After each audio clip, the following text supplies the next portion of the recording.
Is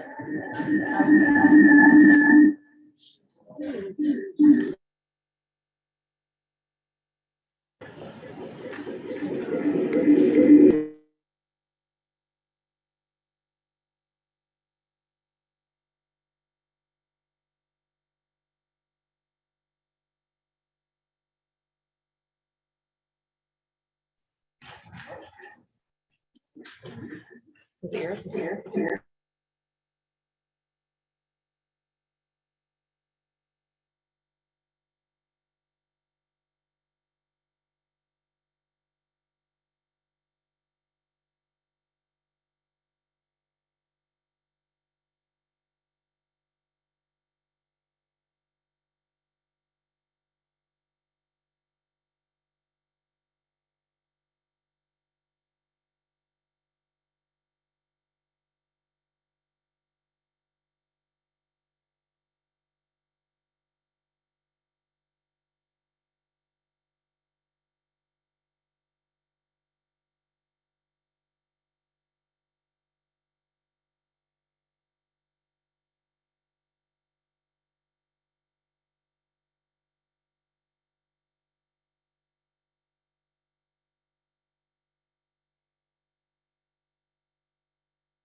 Okay, there I go.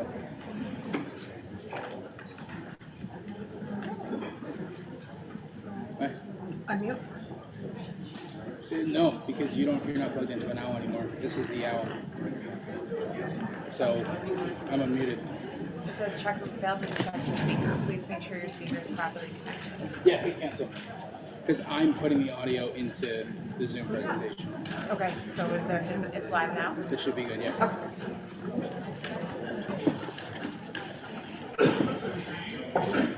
All right, everyone good to go?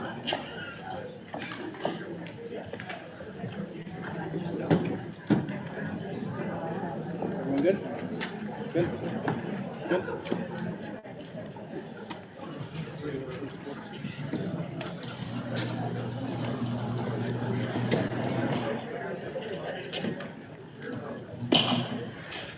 Okay.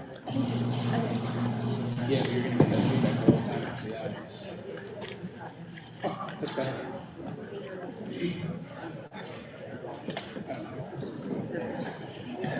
I should say that. The mic has to say that. Okay. Can everyone hear me? Yes. Okay. Can you guys just test out that mic and test out that mic? Turn on. Check. Check. Is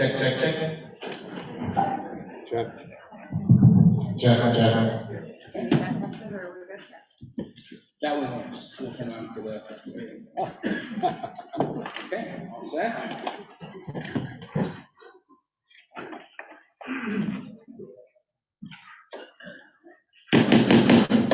Okay, I will call the Manlius Town Board meeting for March 23rd, 2022 to order. I will remind everybody that this meeting is being broadcast out to our social media platforms, as well as the town website. If anybody is looking for information to get into the meeting via Zoom to be part of the public hearings, you can find the virtual meeting instructions at the top of the agenda. It's the first item there. So I will then ask Councilor Denton to lead us in the Pledge of Allegiance.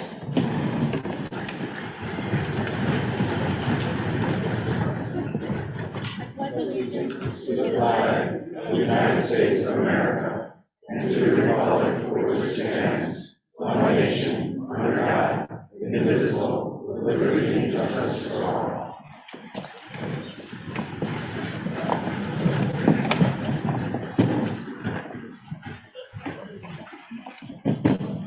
So we have open podium at the beginning of our meetings as an opportunity for residents to come and speak directly to the board. So I would ask that if anybody has a comment for either of the public hearings, the open podium is not the platform for that. And I just ask, show of hands, is anyone here for open podium? Okay, sir, come up to the podium.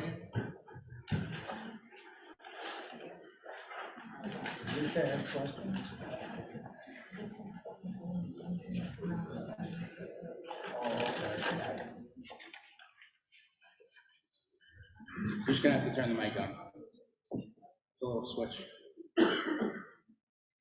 Right at the base of the mic. Caitlin, do you mind? I mean, I don't know how to do it. I'm halfway Yeah, there she's now. right there. Too late. Yes. Can you hear me now? Yes.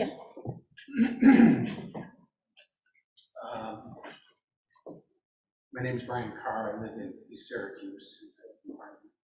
I'm here today as an advocate for solar. Oh, sorry. Could you just save your comments for the public hearing on the solar law change?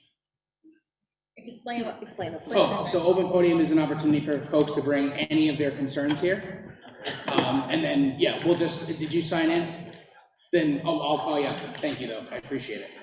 Is there anyone else here for not the public hearings and for open podium? Okay. Okay, so first up, we have the proclamation. Councilor Waters, if you'd like to read that. Sure. Just want to, hi, my name is Councilor Heather Waters, and I am really pleased to be able to read this proclamation that the town is providing to the Matilda Joslyn Gage Foundation for tomorrow. Matilda Joslyn Gage would have been 196. The 196th anniversary of the birth of Matilda Joslyn Gage, March 24th, 2022. Whereas March is Women's History Month in the United States.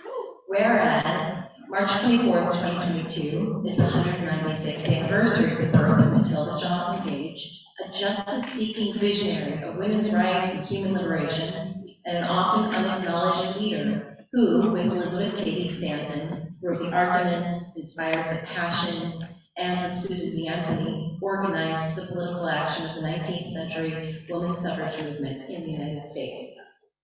Whereas Gage was a passionate campaigner for women's rights and dignity, ending slavery, special treaty obligations to the First Nations of our region, and the separation of church and state. Now, therefore, I, John Deere, Town Family Supervisor, do hereby proclaim March 24th, 2022, Matilda Joslyn Gage Day in the town of Manlius.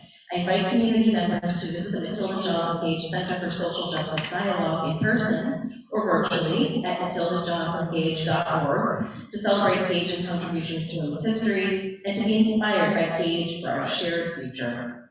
Dated this, and we'll sign it, 24th day, March 2022. Thank you very much.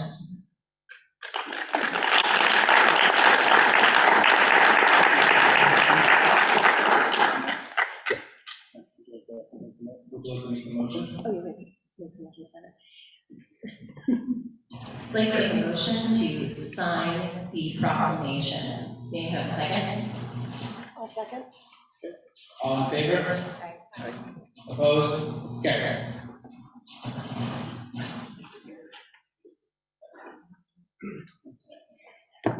So then next up, we're going to have the public hearing for the zone change for A&E and SNY Med Spa on Medical Center Drive, tax map number 086.01-03.9. I will need a motion to waive the reading of the public hearing. So I'll make a motion to waive the public reading.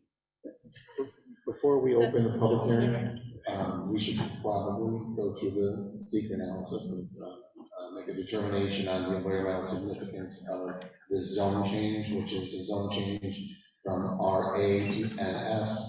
The applicant has provided us with an application and a part 1 of the EAF. I don't, did you want Rob to do an explanation of it? Yeah, we've got, yeah. Okay. So before we we're gonna go through the, part 2 of the EAF to determine whether or not this zone change, again, let's make sure we understand what we're doing. We're doing a zone change review. This is not the project itself. The project itself would go to the planning board for site plan approval. And the planning board has already looked at this zone change request and has recommended that a zone change be given and granted in this case from RA to NS. Originally, the applicant had requested CA, I believe. But the planning board felt that NS was more appropriate for this site. So I reviewed part 1, now I'm going to go through part 2. I'm going to assume, based on the engineer's review of this, my review of it, that the answers to this is no or small impact may occur as a result of the zone change. If you feel differently, please let me know. Okay? So we're going to go through the 11 questions of part 2 of the EAF. Will the proposed action create a material conflict with an adopted land use plan or zoning regulation? Notice small. Does anybody disagree with that? The fact of the matter is this is in an area where there are similar types of neighborhood shopping, commercial properties, and medical center. And this is being proposed for a medical type office. Will the proposed action result in change or use of intensity of the land? Right now it's RA, and it could be actually used for a hospital if they wanted to. So the answer to that would be no to small. Does anybody disagree? Number 3, will the proposed action impair the character and quality of the existing community? Again, as we just said, the type of zoning that exists in and around this area already allows commercial facilities, including medical facilities like this one. Will the proposed action impact the environmental characteristics that cause the establishment of a critical environmental area? The answer to that is no. The only critical environmental area at the time of Manlius is not within any distance of that. It's way beyond that. Will the proposed action result in an adverse change in the existing level of traffic or affect existing infrastructure, mass transit, biking, or walkways? No. No to small. Environmental impact from the zone change. Will the proposed action cause an increase in the use of energy and it fails to incorporate reasonable energy conservation or renewable energy opportunities? No to small. Anybody disagree with that? Will the proposed action impact existing public-private water supplies or public-private wastewater treatment facilities? No to small. Anybody disagree with that? Will the proposed action impair the character, quality of important historical, archaeological, architectural, or aesthetic resources? None have been identified on this site. And again, it's a site that's been developed and there are already existing commercial and medical facilities there. Will the proposed action result in an adverse change in natural resources like wetlands, water bodies, groundwater, air quality, flora, or fauna? No to small. Same answer as the same justification as the question before. Will the proposed action result in increasing potential for erosion, flooding, or drainage problems? No to small. And the final question is, will the proposed action create a hazard to environmental resources or human health? No to small. What I'd like to do is ask for a motion to declare yourself the lead agency for seeker purposes. So does anybody want to make that motion? I'll make the motion to declare the town the lead agency for seeker for this project For the zone change. A and E zone. I'll second. All in favor? Aye. Opposed? Carries. Okay, and this is the clerk will note that this is an unlisted action under seeker, for the record. Finally, based on your answers to part 2, I would recommend that the town board issue a negative declaration, I'll meaning make there a will be no motion significant to make a environmental negative impact. declaration with regard to seeker for this project A and E. Second that motion. All in favor? Aye. Opposed? Carries. Thank you. Could I ask did you receive a copy of what the county planning board provided, because they did make a couple recommendations? No, we did not. Yeah, it just came out today, but we will get that to you.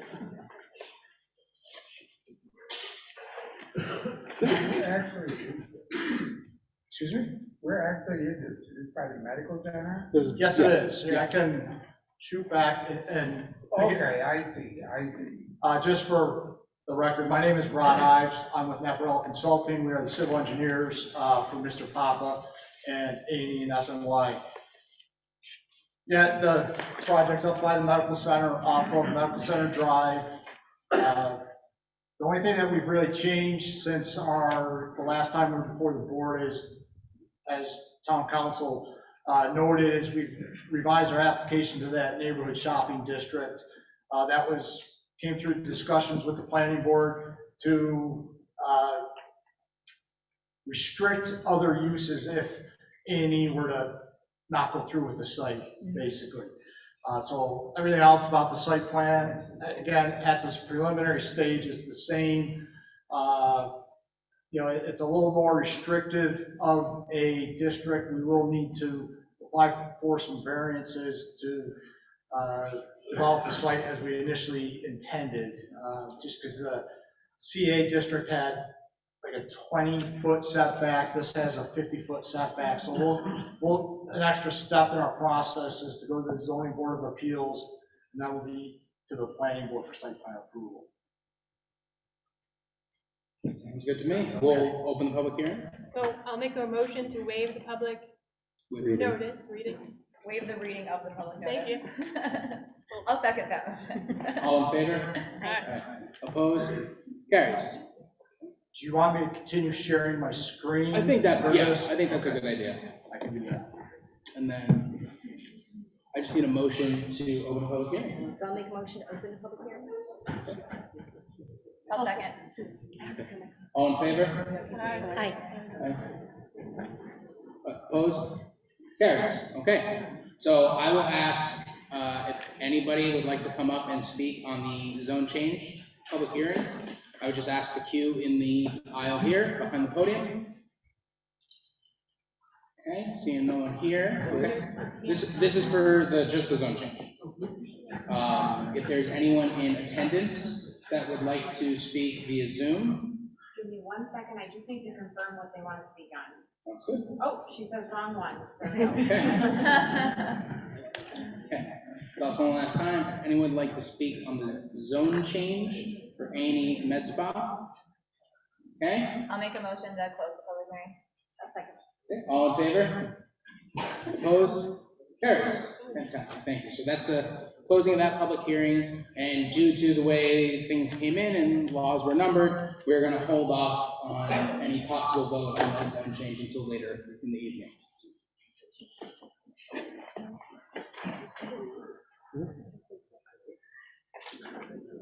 Okay, so next up we have the public hearing for a local law to repeal section 155-27.2 of the town code regulating the placement of solar photovoltaic energy systems and to replace it with a modified local law to regulate the placement of solar photovoltaic energy systems in the town and removing solar photovoltaic energy systems situated on town property from the site plan and special permit process. Okay.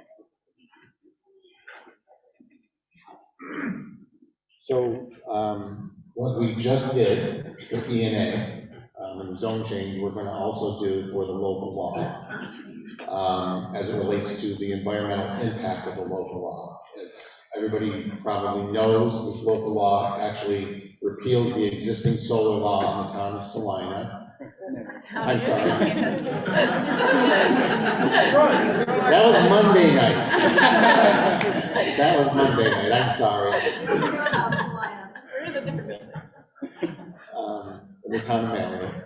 And it replaces it with, frankly, more restrictive language when it comes to private solar development in the town. There's significantly more regulation as it relates to private development.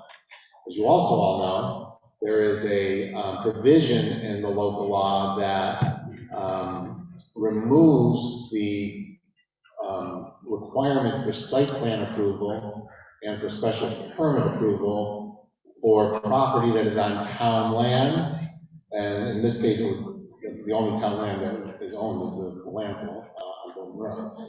I want to emphasize something, that under current seeker regulations, which is what we'll be doing, as a seeker review of this, citing a solar farm on a landfill of 25 acres or less, it's a closed landfill, is a type 2 action. By the very definition of the State Department of Environmental Conservation, by saying what I just said, the Department of Environmental Conservation has determined that there is no seeker analysis required for citing solar panels on a closed landfill. So you may be asking yourself, when we go through these things, why are you saying it's not going to have an impact, even maybe a visual impact? The reason is because the law is very clear that for seeker purposes, the landfill component of that law does not apply because it's a type 2 action. Okay? Does everybody understand that on board? Do you understand that? Okay.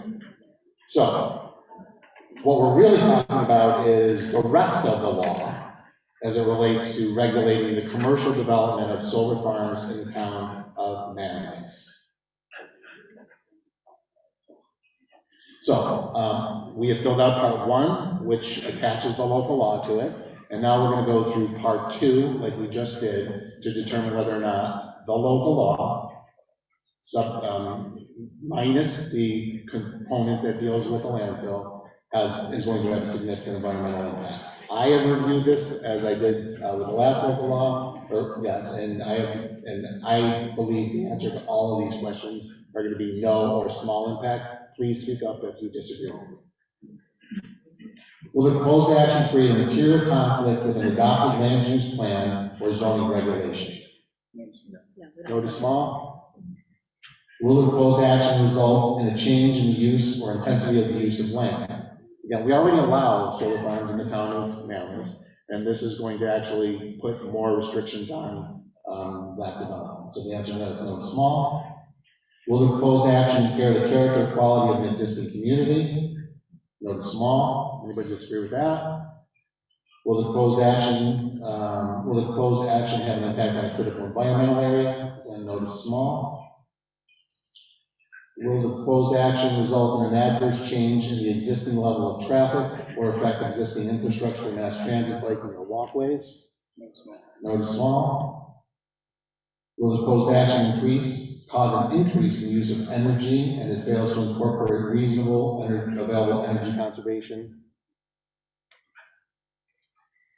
or renewable energy opportunities?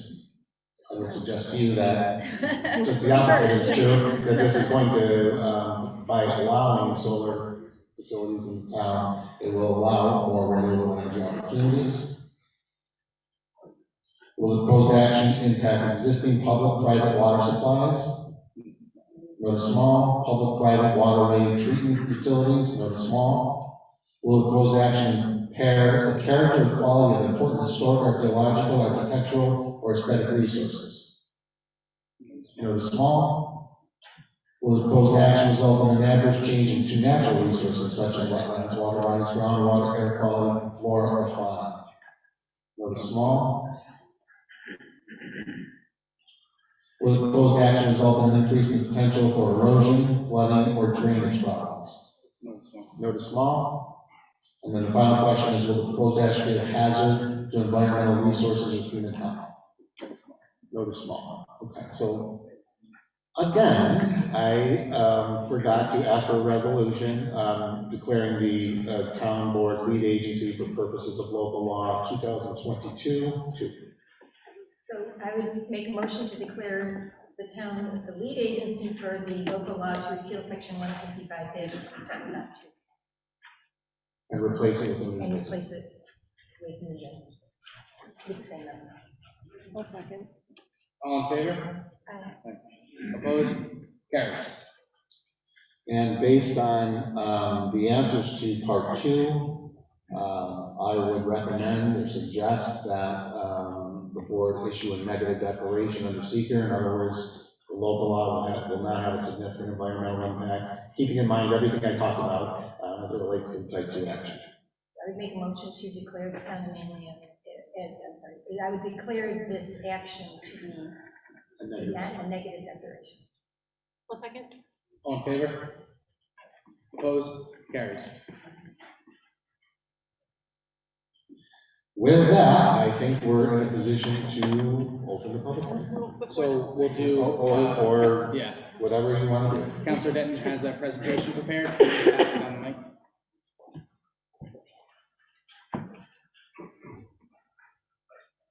Can I share my screen?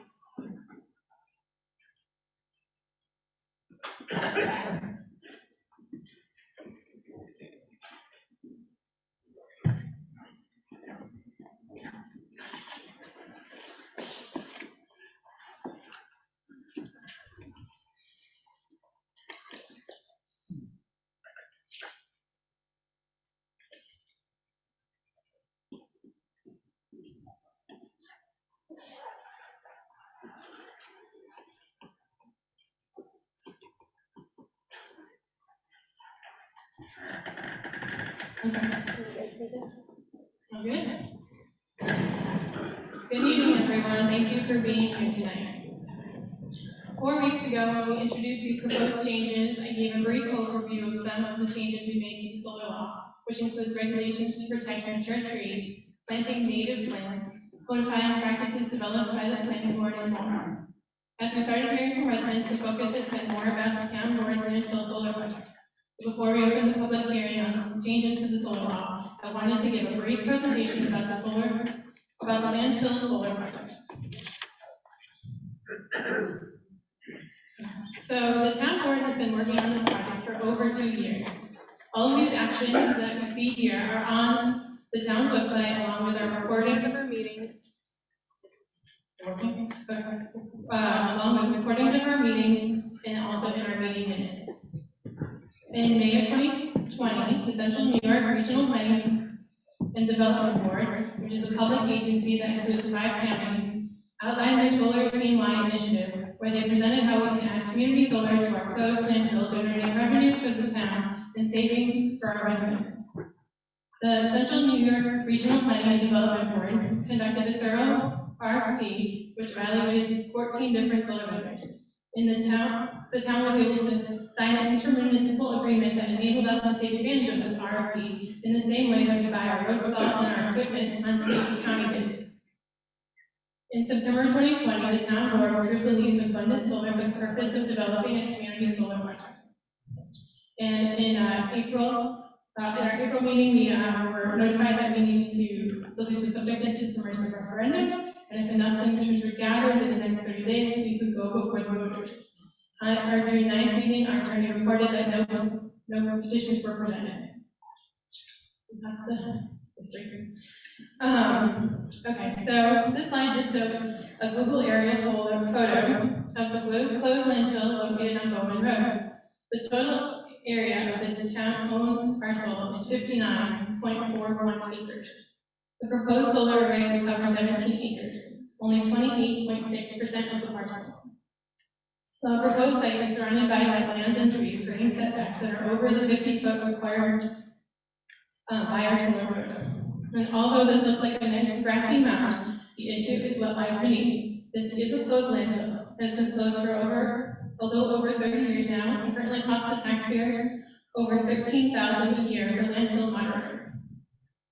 $13,000 each year may not seem like a lot, but it does add up over time, especially with annual increases. Over the next 25 years, the landfill will cost the town over $500,000. If we add a community solar project to our closed landfill, we can generate revenue with lease payments and pilot payments to cover this expense and more, saving the taxpayers money. In addition, the town of Manlius would subscribe to this community solar project, saving 10% on our street lights and electricity.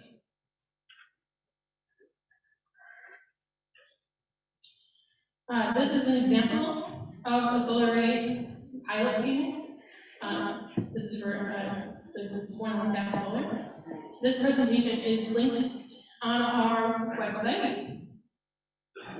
on the document center. So if you want to see these details that might be hard to see up here, you can see them there. A couple of things to note is that the current revenue generated by the parcel as is with no solar project, and then you can compare the expected revenue if no project occurred versus the total pilot cost. Remember though, the landfill is town owned. There is no revenue generated by this parcel. It is only costing taxpayers each year.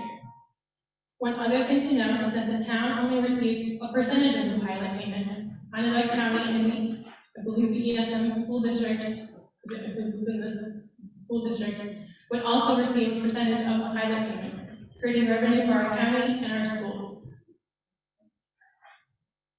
Some additional benefits from the landfill solar project are that town residents will have the first opportunity to sign up for subscriptions, saving 10% on their electricity bills. Solar power is good for our electricity grid. It expands capacity and makes it more resilient because we are generating power in multiple places. This benefits the neighbors around the community solar project. As our electricity demands continue to increase, we need to build clean, renewable infrastructure for the future. The solar array will reduce greenhouse gases, which the landfill produces. It will displace about 810 tons of CO2e per year, which is equivalent to removing 176 cars from the road. And it adds a non-taxable, unusable, polluted parcel back to the tax rolls. It increases grant opportunities for the town of Manlius through the NYSERDA Clean Energy Program, which could be used for tree plantings and more. So these are just some pictures I took on March 11th at the top of the landfill. So they're hard to see, but.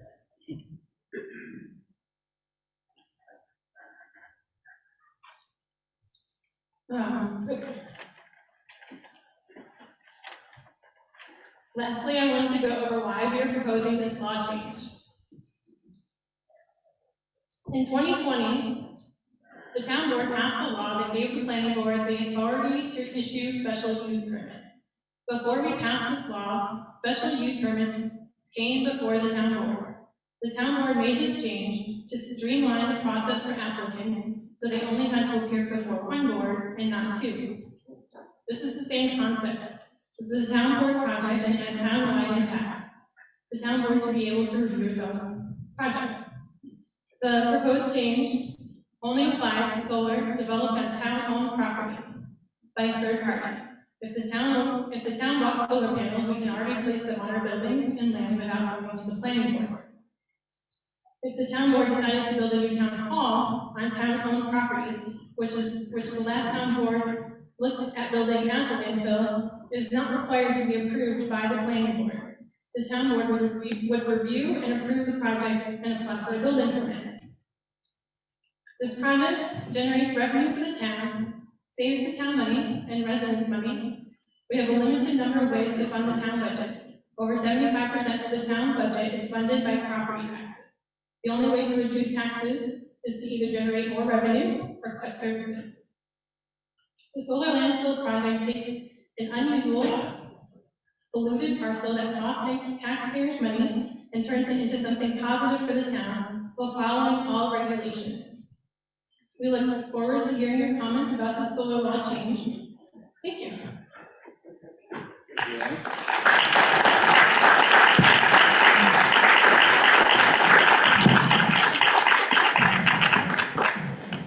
Okay, so the plan will be, I'll need a motion to waive the reading, and then we'll open it up, and then we'll have Town Clerk Weber come to the podium and read out the, basically the names of people that have sent in letters regarding this public hearing.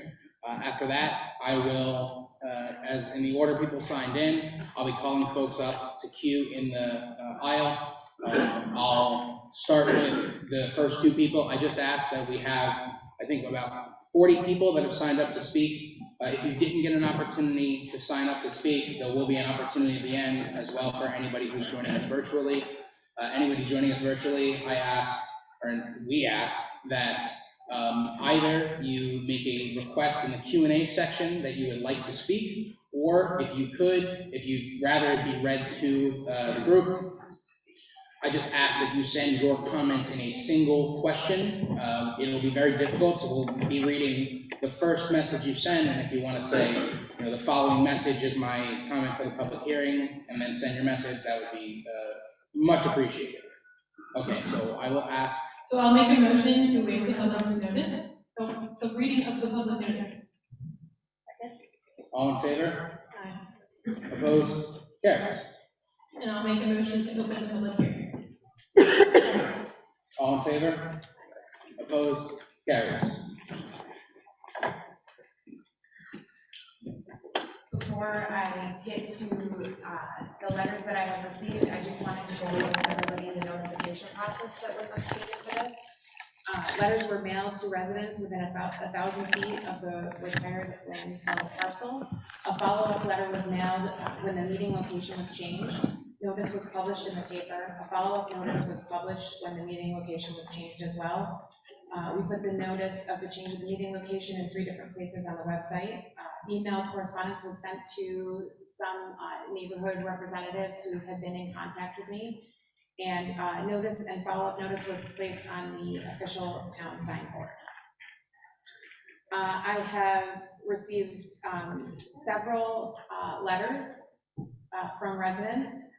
I'm going to start by reading the letters that we received in support, and then I have some additional ones that have just come in. I will read the names of letters that were sent in support. I will read the names of letters that were sent in opposition. I have a few residents who have reached out and they were unable to attend, and they asked that I read their comment into the record. David Friedman, David Harding, Doug Eaton, Harris Lindenfield, Hugh McCurdy, Jared Titus, Linda McGinley, Lynn Schaefer Wilner, Marianne Wilson, Roseanne and George Lorfies, and Youngju Park Cunningham all sent letters of support.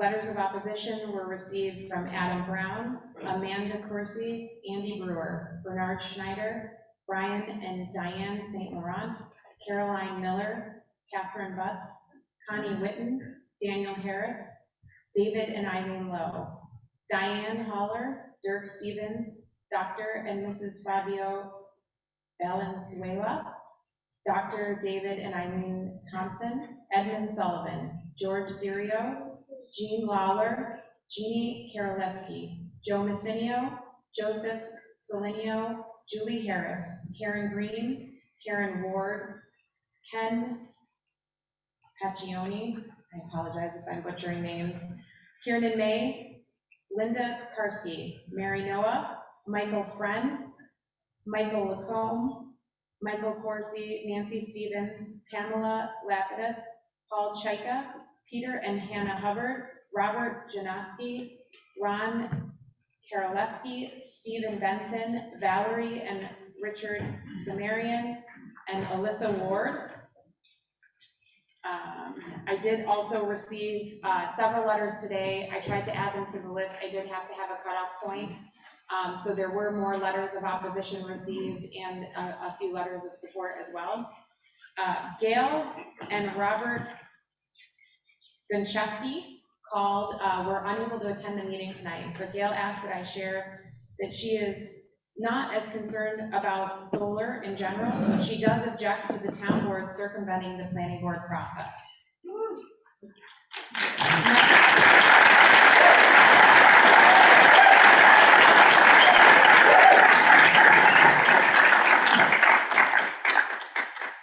Michael Lacombe, he wrote and asked that his comment be shared during the meeting as well.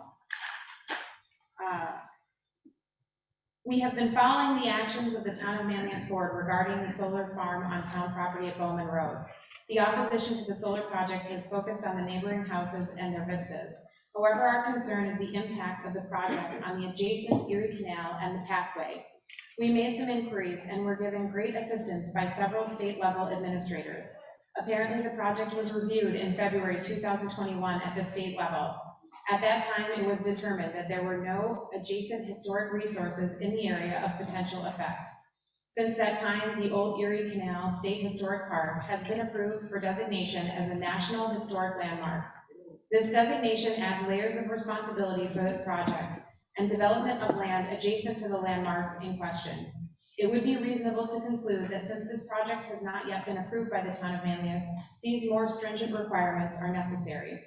We were told to remind the decision makers at the local level of their responsibilities under section 14.09 of NYS HPA, section 106 of NHPA and NYS Seeker.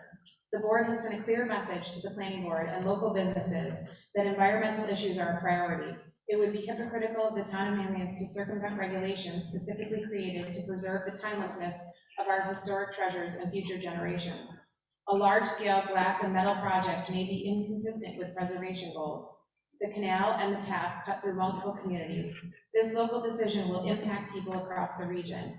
The recreational component of the recently improved pathway could be affected by the potential impact on the visual appeal of the park.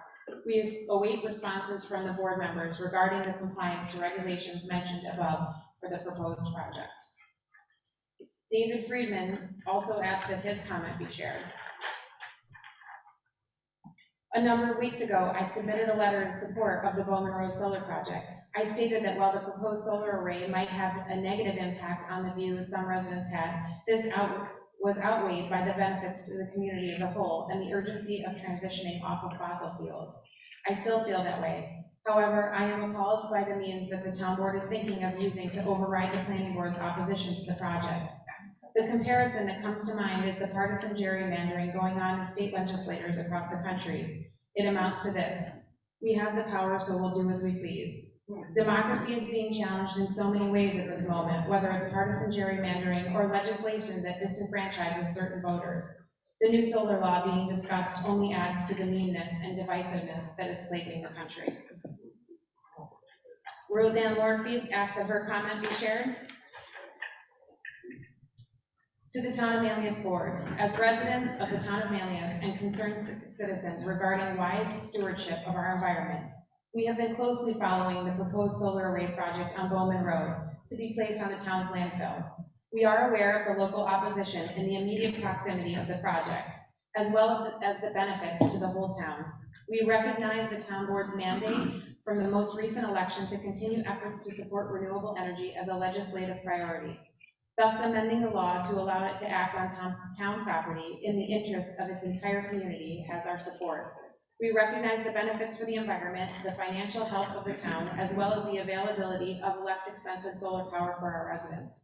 Our one concern is the town board's ability to do this without public input.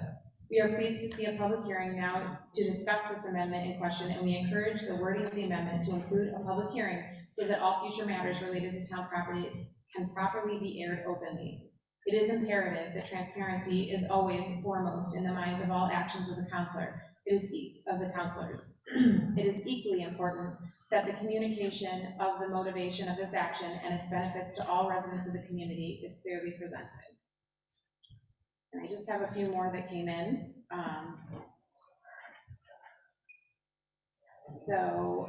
Stephen Waiter asked, he said, I am in favor of passage of local law 2022-2.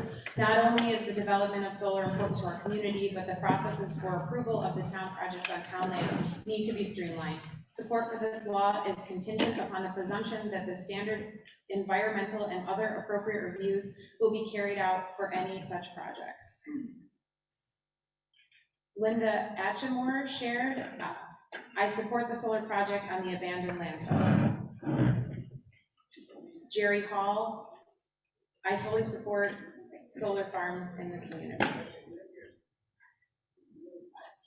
And I think that that is it. I did try to respond to everyone that sent letters. I will be responding tomorrow to everyone that sent letters that I couldn't get back to today. So if you sent a letter and you didn't hear from me, I will be forwarding anything that was sent onto the town board and then also responding accordingly.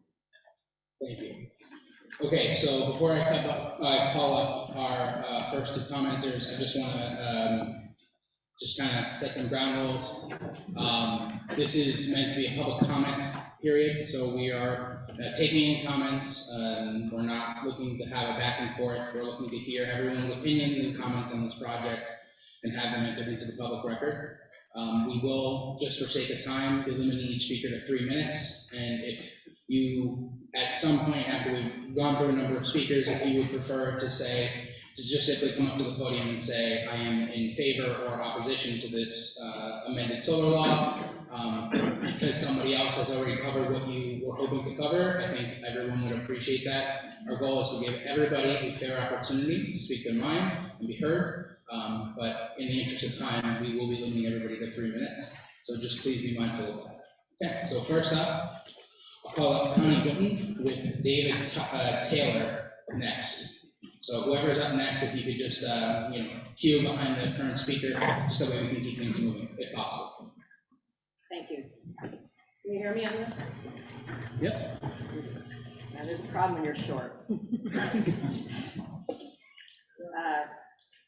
I am opposed to the proposed law change, and I'll tell you why. I'm not opposed to solar. Half my life I worked in energy at Carrier Corporation, and I am very supportive of conserving energy and creating all ways of doing such. The reason I'm opposed to this is that we really went through a very poor process of negotiating this lease and using the RFP process.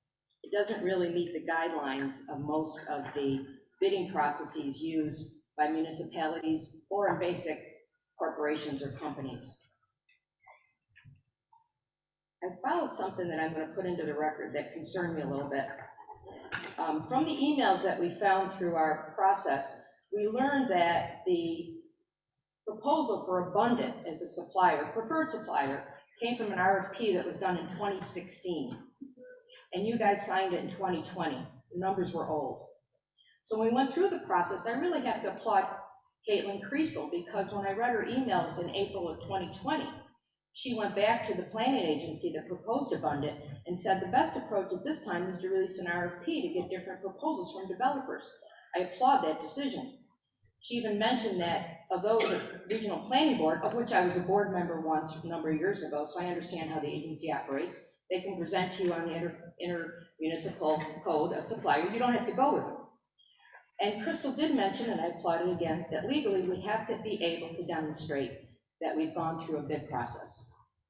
The regional planning board staff person responded, Chris Carrick, I understand, but you can piggyback on our RFP.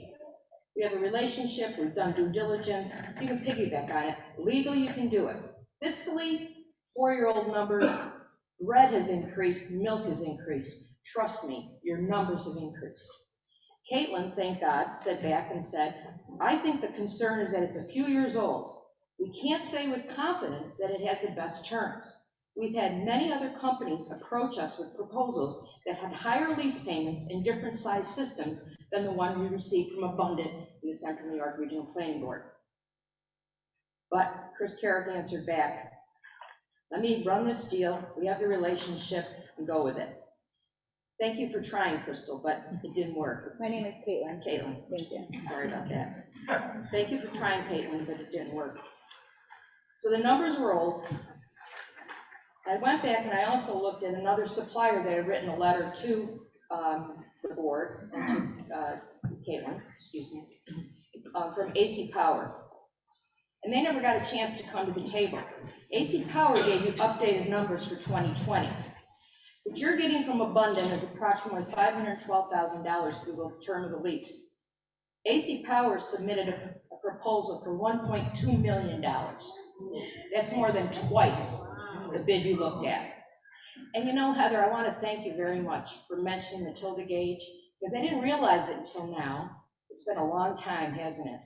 When I called AC Power last week, I spoke to the owner and president of AC Power. And I learned that one of the reasons the bid could be higher now is that there's a lot more incentives after 2018 when Governor Cuomo took office and after President Biden took office to encourage better grants. So the numbers in 2016 were old. The other thing I learned is there's a lot of encouragement to women-owned businesses.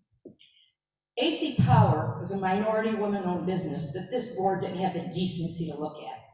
So maybe it's gonna take 196 more years for the town of Manlius to say, let's look at a woman business owner. Thank you, Put her Connie, bid that's your out. time.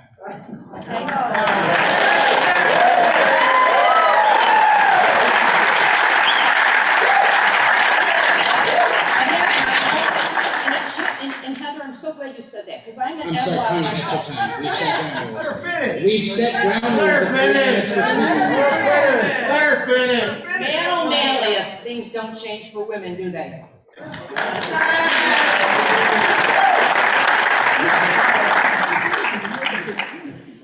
Okay, David Taylor.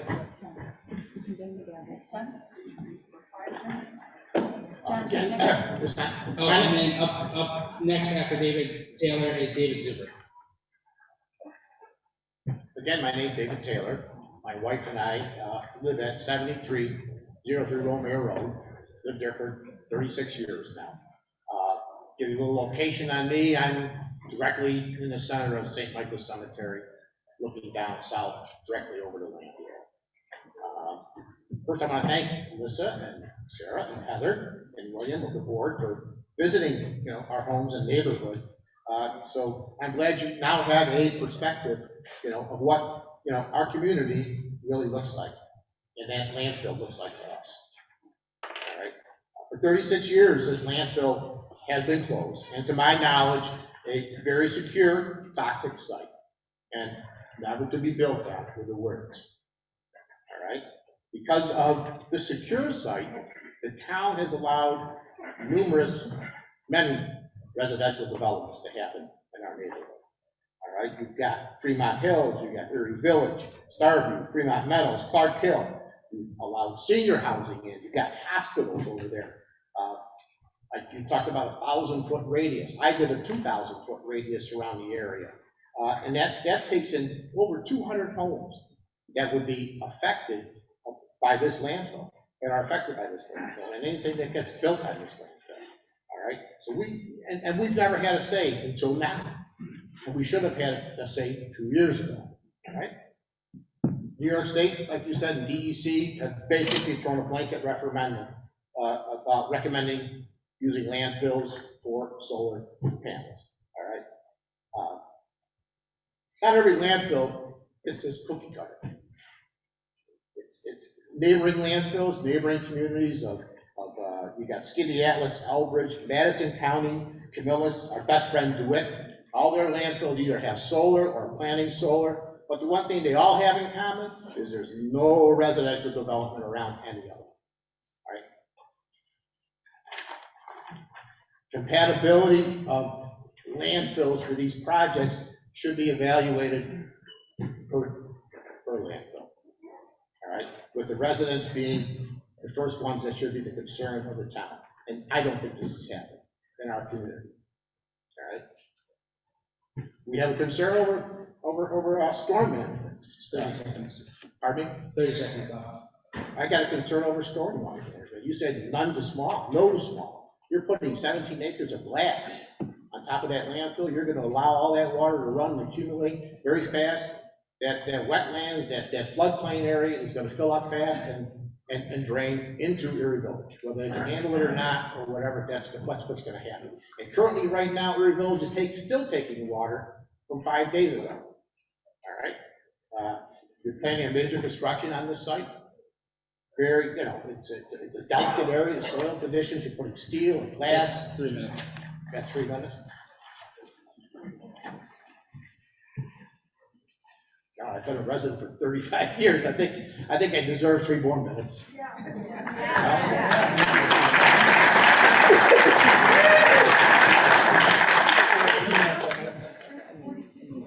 If at the end you would like to come back up again, we'd be more than happy to have you up. I just want to make sure everybody gets an opportunity to speak. Very good. Thank you.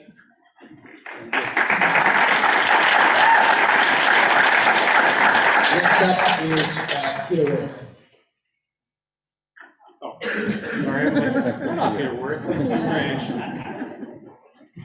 So, hi everyone, my name is David Zuber. I live in the Fremont Hills neighborhood directly across from the proposed solar location.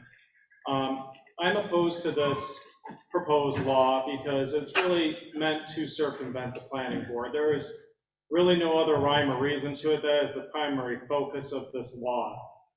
Through FOIA requests that Connie had mentioned earlier, we found that we had other proposals for this land that could have generated the town $700,000 more over 25 years.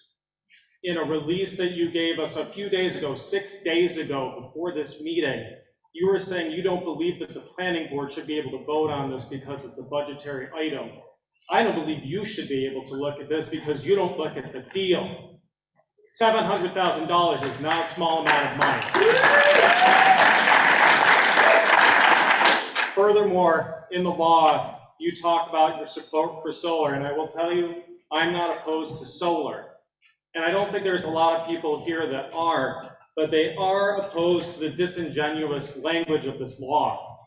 Through a Freedom of Information Act request, I asked you, you said I have a petition for solar on this landfill and I have 300 signatures of general solar support. When we gave our Freedom of Information Act, you only produced 61 letters of support of solar and a petition that was for the Salt Springs Road solar array, not this array. Disingenuous in your language. Furthermore, those 61 signatures were for the 2022 Planning Board meeting, not in 21 like you stated. Furthermore, in this law, you speak about section D4B to properly screen locations like this. I don't know if any of you have even read this, but D4B is for buildings. It talks about parapet walls, not a landfill, not a green space whatsoever.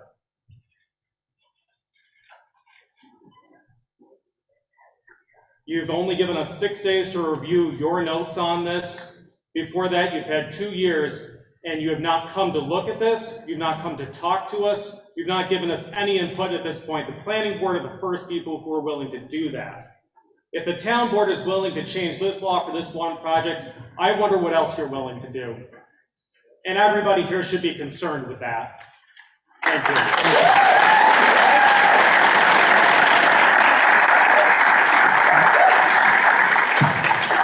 Okay, next up after Peter would be, I believe it's Dirk, Oudmool. Dirk, if you're here, please do that. My name is Peter Worth, a resident of Camet Lane in Fayetteville for about 20 years. I support the solar code, which my understanding is the result of many months of study by the town board. I followed this issue in the papers, attended public hearings, and traveled to both Starview Estates and rode up Clark Hill. From the top it seems you can see for miles. I would like to respond to 2 objections which I have heard most frequently. The concept of viewshed, or plainly stated, residents don't want to see a solar farm, and the belief that solar farms negatively impact property values. In regard to property values, I have good news. I came across the graph listing 7 studies of properties near solar farms from the East Coast to the West Coast, including Honolulu. There was little to no decrease in property values, and actually a number of studies, to my surprise, indicated a gain in property values. Viewshed, or people just don't want to see it issues, are another matter. Every individual is entitled to their likes and dislikes. However, individuals who live on the top of hills and can see for miles have no more rights than people who live at the bottom, where the land of Bowman Road, where the landfill is screened by trees. There is another matter, and to me the most important matter, and I want to emphasize again the most important matter, and that is the issue of relative benefits to the 33,000 residents of the town of Manlius versus benefits to individuals who object to the solar farm. The benefits to the solar farm, to the residents of the town of Manlius, are as follows. The solar farm will provide all of the energy used by the town of Manlius municipal operations, reducing operating costs and helping stabilize taxes for all residents. The town of Manlius will receive an annual lease payment and an annual pilot payment in lieu of taxes, both of which will stabilize taxes. The solar farm will provide an opportunity for an estimated 500 families to sign up for community solar, discounted electric power. The solar farm will reduce greenhouse gases, which is what the scientific community is saying we need to do as quickly as possible if we are to avoid catastrophic climate change. Change is difficult, but if we care about generations that come after us, we need to embrace change. For the members of the town board, I encourage you to listen to both supporters and detractors of the new solar code and work with all elements of the community as much as possible. However, as elected officials, your ultimate responsibility is to the 33,000 residents of the town of Manlius. Thank you. Thank you.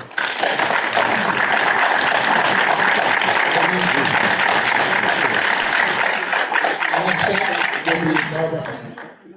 Good evening. I'm Dirk Adamo. I'm not a resident of your town.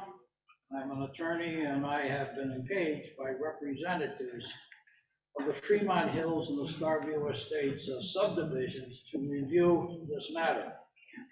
My clients, as you are hearing, are opposed to the solar farm project on the Bowman Road landfill because they believe it will be incompatible with their residential neighborhoods, which, as you know, is what your planning board was about to announce on February 14th, when Abundant Solar withdrew their application.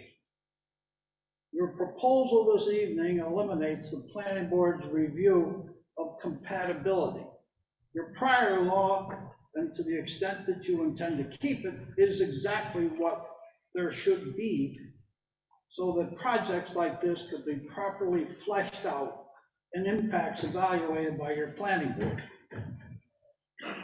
This proposal this evening, which eliminates or exempts town-owned land from this process, is not the result of comprehensive planning, as New York state law dictates, but rather is a result of your intent to force this project upon the neighborhood.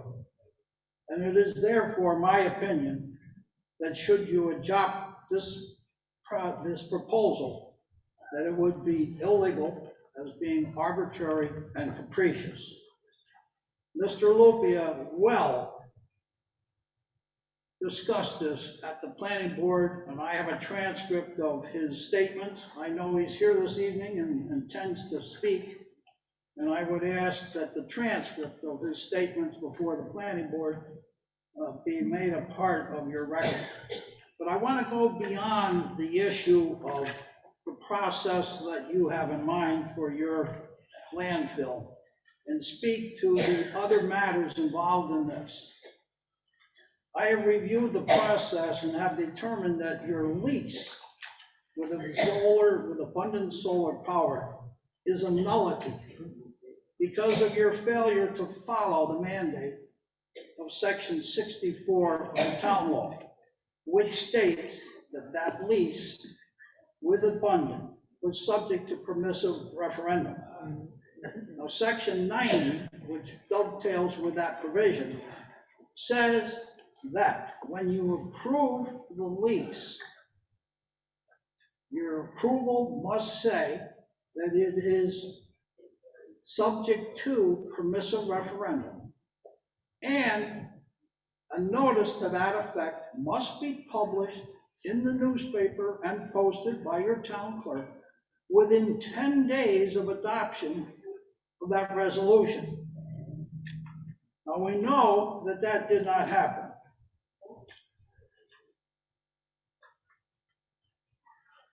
The synopsis of the proposal is also to be a part of that so that the public can evaluate whether or not they wish to invoke the process to require permissive referendum.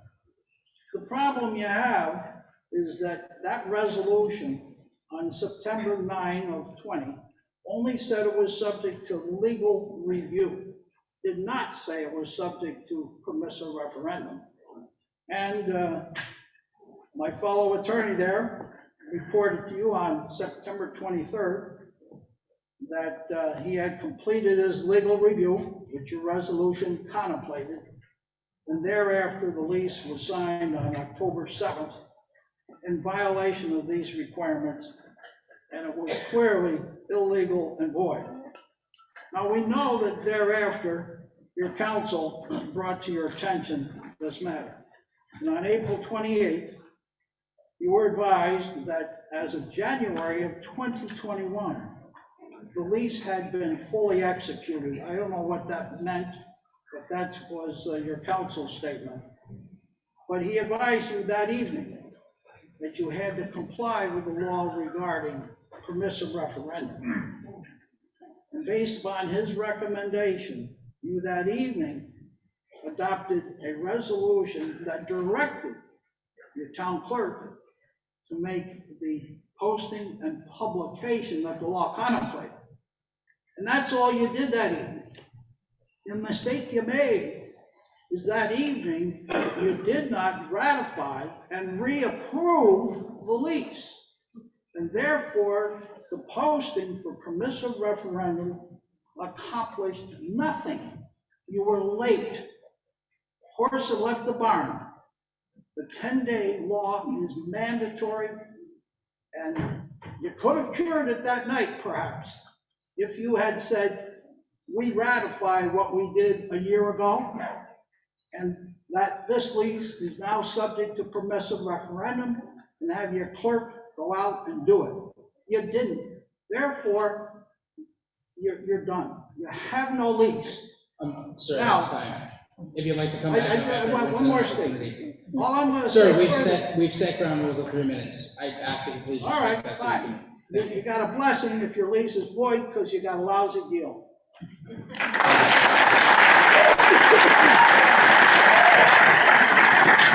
next up, we have public hearing, followed by Q&A.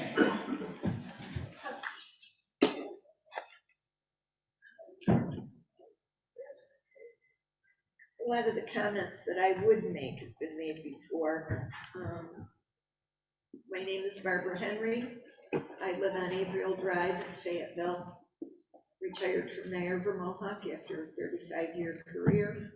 Know a little bit about energy. Can't hear. Can you just speak a little louder into the mic? Is this any better? A little bit better. There's a neighbor of mine that's a well-known attorney in the area, Peter Hubbard. And he sent me a letter that he wanted me to read tonight. And it says, my wife Hannah and I live at 173 Averill Drive in Fayetteville. We are writing to oppose any change in the town's law that would enable the town board to bypass the planning board for any proposed projects, including, without limitation, the project proposed by Abundance Solar Power, which project would be adjacent to Starview and the residents on Bowman Road. It is our understanding that certain of the members of the town's duly functioning planning board expressed concerns over the proposed Abundant Power project, which concerns could have been required that the project be revised or indeed canceled. The town's duly appointed planning board serves as an important function for the citizens of Fayetteville and Manlius, and no law should be created that circumvents the protections provided by that board. Now, is Kernan May here? Okay, so I don't, those are my comments. Thank you.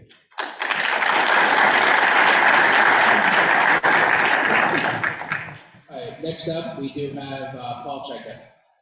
My name is Kieran May. My comments are pretty simple. We are able to presently go around the planning board to do town projects. We are now giving a private for-profit company the same rights that the town had to do their projects. The town has those rights because it's something for the entire citizens. We are now giving a for-profit company the ability to circumvent any other process that the existing process that all other for-profit companies have to do. And that's just not right. Thank you. Thank you.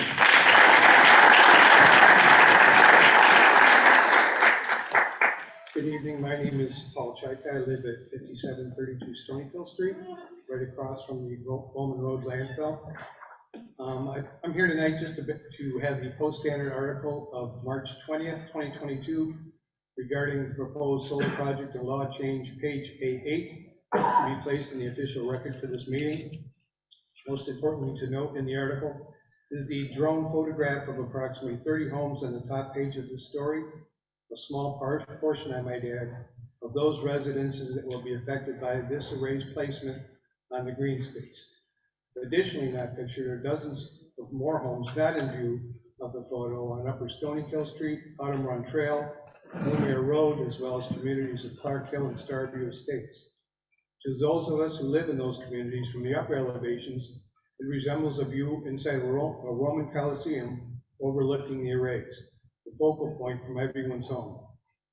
For those of us living close to Bowman Road, we will be looking up the hill at the array due to its elevation in relation to our homes. As a 38-year resident of Fremont Hills, taxpayer and neighbor, I'm urging you to vote no on this law change to prevent this project from going forward, as this has no place being so close to our established community and neighborhood. Thank you. Thank you. Next up is Karen Deere. Here's the next one, too. And then after that will be Joseph Lugo.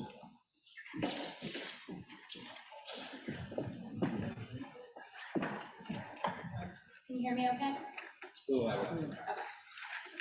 Good evening, everyone. My name is Karen Adair, and I am the chair of the Town of Manlius Democratic Committee. I am strongly in favor of the amended solar law. When the town board candidates, now all elected officials, made a promise to promote sustainability, they meant it.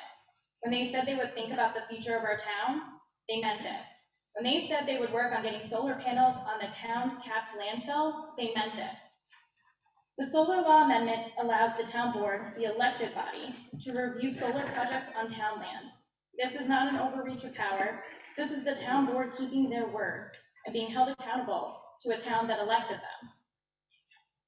Many folks around my age are concerned about future generations and are delaying or foregoing having children due to this. We have to ask ourselves,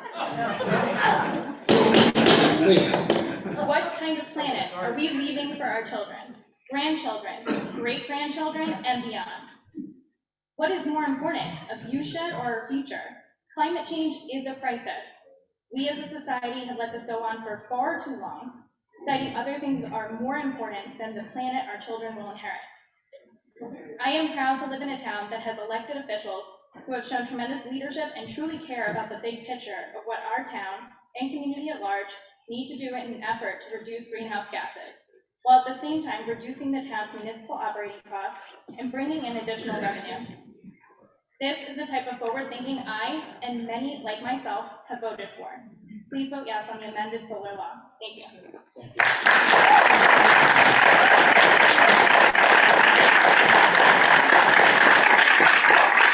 So after Joseph Lugo, we have Shelley Chaika.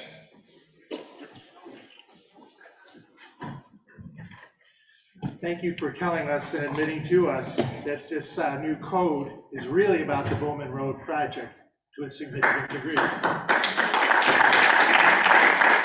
Your proposed law will remove the town planning board from any involvement in both the site plan and special use review. Why? Your planning board is and has been strongly in favor of appropriate solar projects. We need clean, renewable energy, and solar is good for our community and our planet. Yet, one counselor sent out correspondence misleading the public to believe that your planning board was not in support of solar. You need to look at the planning board's track record. They have approved Green Lake Solar, 5,000 kilowatts. They approved North Eagle Village, 5,000 kilowatts. They approved East Taft Road, 4,350 kilowatts. They approved Kirkville Road, 1,500 kilowatts. They recommended approval of Colomer Road, 1,980 kilowatts. And they approved Dogood Road, a monstrous 11,500 kilowatts. They're currently working on North Kirkville Road, an additional 5,000 kilowatts. Your planning board has never voted against a solar project. Why remove them? Why special treatment? Last summer, you had a referendum relative to a moratorium on solar. Did the public know that if it was granted, that the Bowman Road project was going to be specifically excluded from that moratorium? Why special treatment? When a project has a problem, your planning board works to solve it. North Eagle Village Solar had a problem with screening, affecting 2 neighbors. We worked with the developer and we arranged screening, and both the neighbors and the developer were satisfied that project was approved. Why is screening important? Because the town code requires it. Ground-mounted systems shall be screened through the use of architectural features, earth berms, landscaping, or other means.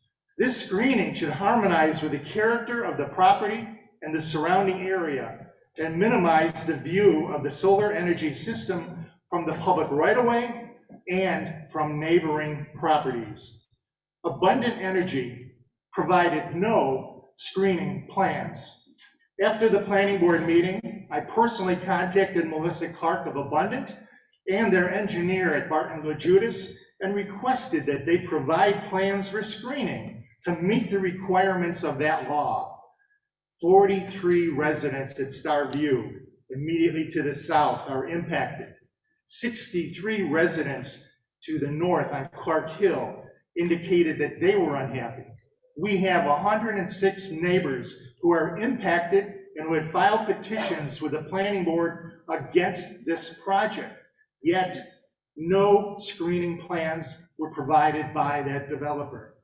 Instead, the town, with the consent of the town supervisor, they withdrew the project from the planning board's consideration. They were circumventing adverse public opinion. This new law will remove public hearing. You said that today's night is public hearing. This is not a public hearing on Bowman Road. This is a public hearing on Town Law 155-27.2. Many citizens have no understanding that this involves them being silent relative to Bowman Road. Of 235 people who wrote to the planning board, 135 were against the project. Those in favor of the project, many of them simply said they were in favor of solar. We are in favor of solar. We want solar where it's appropriate. Building on a landfill is a great idea, but Manlius landfill is nothing like the DeWitt landfill. DeWitt impacted no neighbors. Here we have 106. Am I cut? Thank you.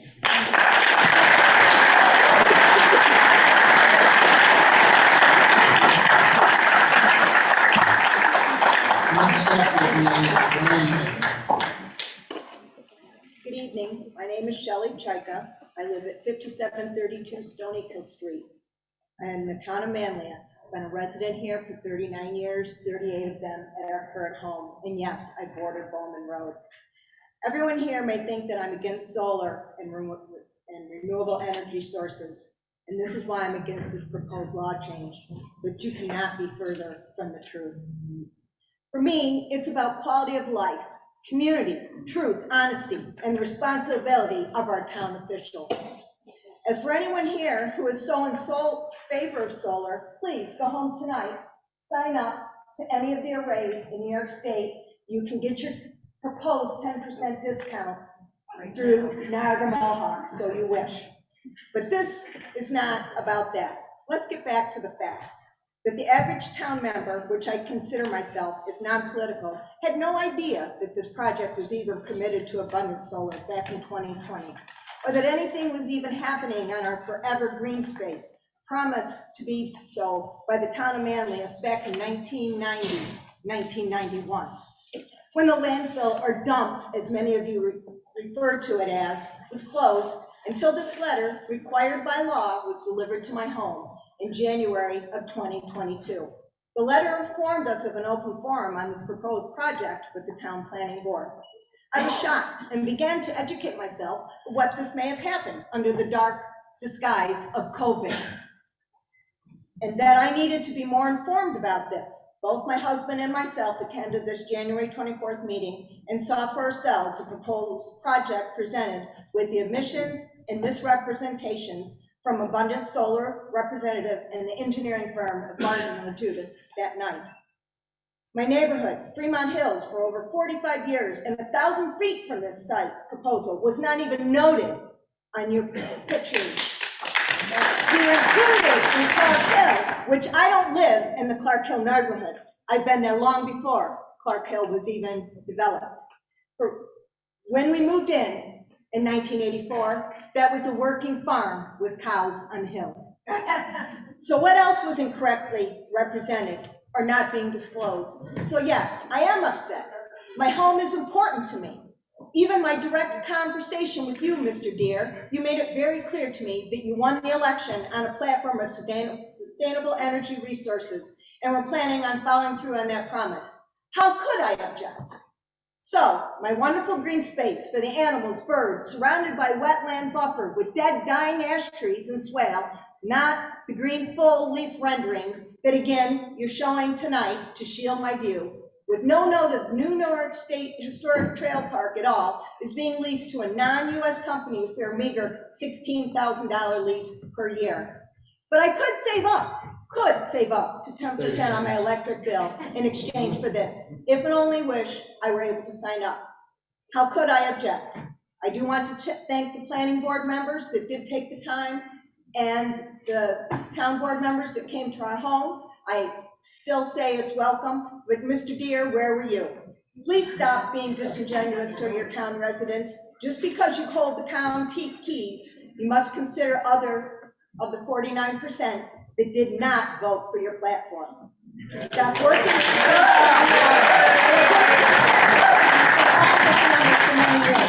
What will be next?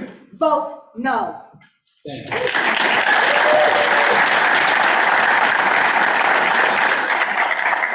So next up, we have Brian Mayer. And then next up would be Lucy Gallery. Okay, so just Brian Mayer and Lucy Gallery. Oh, Brian Mayer and Lucy Gallery. All right, Lucy. And then up next will be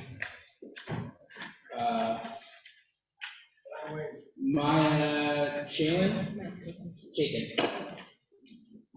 My name is Lucy Gallery, and I'm not here tonight to discuss the pros and cons of green energy or solar panels. I'm here to oppose bypassing the consideration of the planning board in the process of approving the special permit and site plan for the solar project or any project on town of Manlius property. If elimination of planning board input is approved in this instance, a precedent is set. More eliminations are sure to follow until the planning board becomes ineffective at the least or is completely eliminated. The planning board is an important part of determining the future of our town. It should not be excluded in this solar project or any other project proposed in the town of Manlius.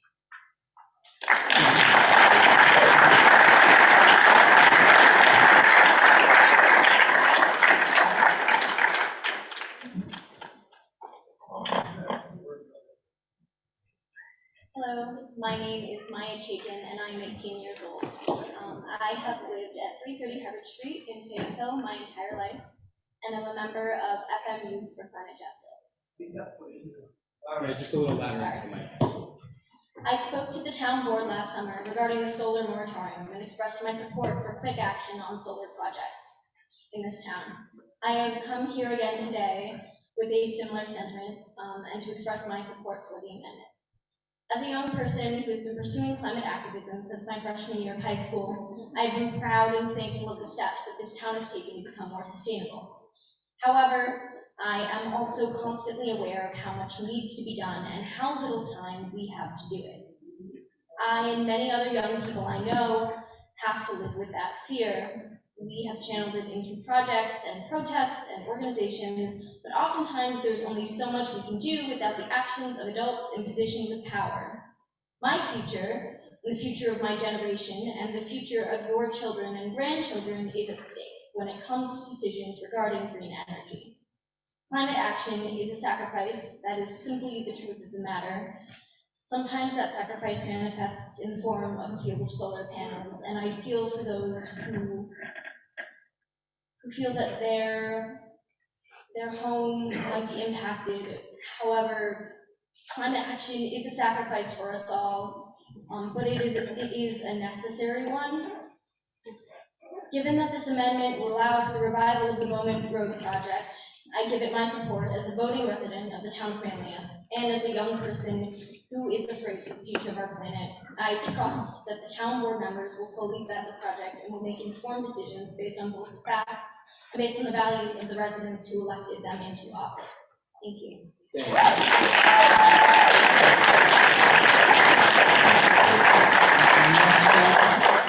be Amanda Corsi, followed by Dennis Mans.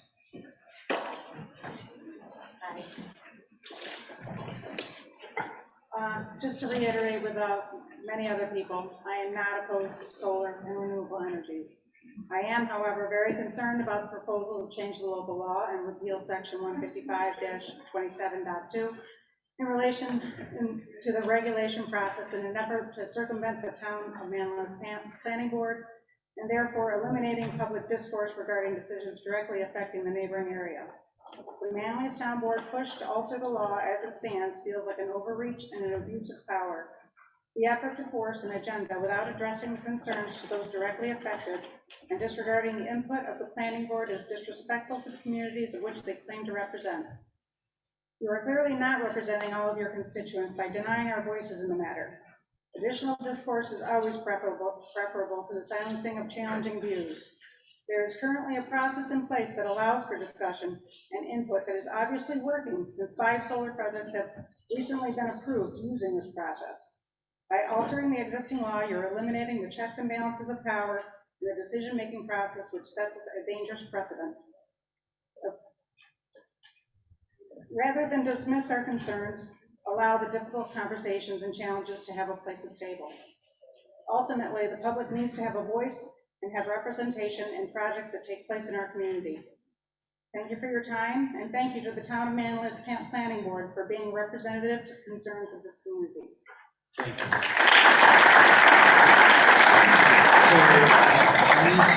So, is up next.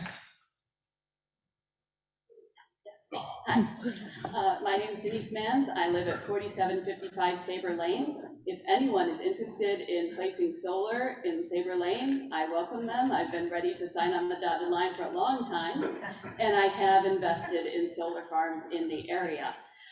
So that may be seen as a conflict of interest. I am here to support this amendment. I am 40 years old, and I'm tired. I am tired of coming back to board meetings when a small group of people have concerns about particular solar projects, concerns that I believe can be remedied. And I understand that people are concerned about process, they're concerned about aesthetics. Frankly, those concerns pale in consideration of what we are facing as a planet. I am slightly ashamed. I am slightly ashamed that I live in a community where this keeps coming up in a way that's really classic NIMBY, and it's troubling to me. But I am also optimistic because the young people are here and the young people know what is going on.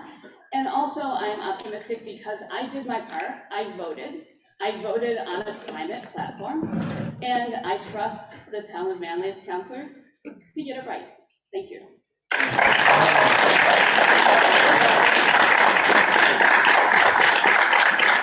So next up, the name is a little hard to read, it looks like F. Koval, perhaps at 5307 Romero Road. Thank you. And then next up will be Jennifer Staples. Good evening, everyone. Thank you for having us. The topic I'd like to cover this evening is that it's a frequent thing out and about. Elections have consequences. And those consequences are largely determined by the character, integrity, and motives of those that are elected and how they respond to the needs of their constituents. In the matter of the proposed solar array on Bowman Road, there was a long-standing and prudent system in place to rule on that project, which I might add was endorsed by the planning board initially, or by the town board initially. The planning board did their due diligence and determined it was incompatible with the surrounding neighborhoods. That determination was correct and should have ended this ill-conceived boondoggle. It is the way many other projects have been successfully handled to the benefit of everyone in the community. Sadly, the newly elected town board did not agree. They are now attempting to circumvent the process by removing the planning board and the public from the decision-making process. They are proposing to establish themselves in a dictatorial role in this matter. The usurping of the planning board role and trashing the existing method of doing business begs the question, why would that happen? The answer lies in a fanatical belief in the philosophy that the end, which in this case is green energy, justifies the means, consisting of sending misinformation, conducting backdoor deals, and some would even allocate outright lies. So the people who would be most adversely affected find themselves being railroaded by inexperienced and drunk with power would-be dictators. This is not how elections should be played out. I have it in good authority from my neighbors that the old landfill, like all other landfills, was a place of foul odors. I am certain that none of that was as offensive as the stench of rotten government imposing its will.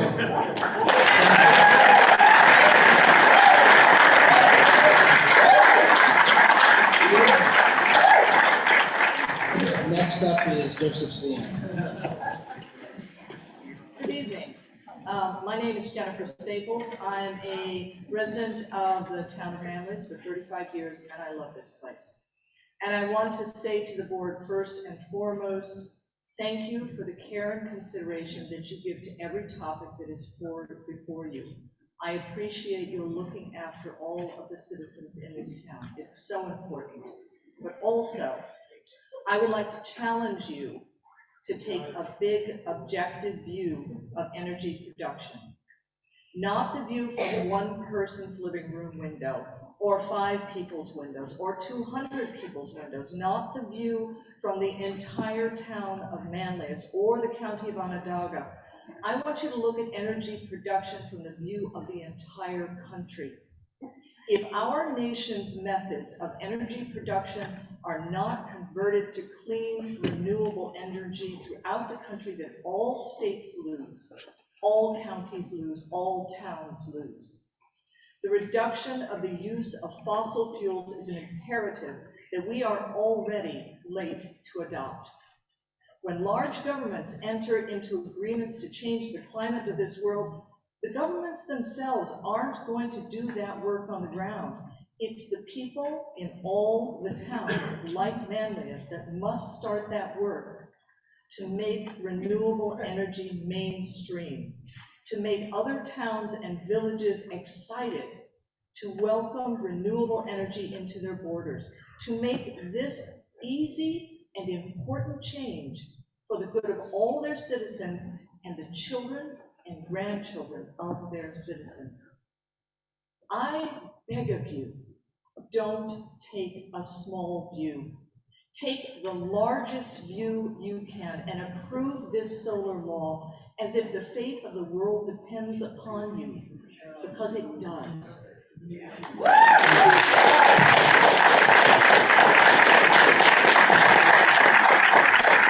Next up will be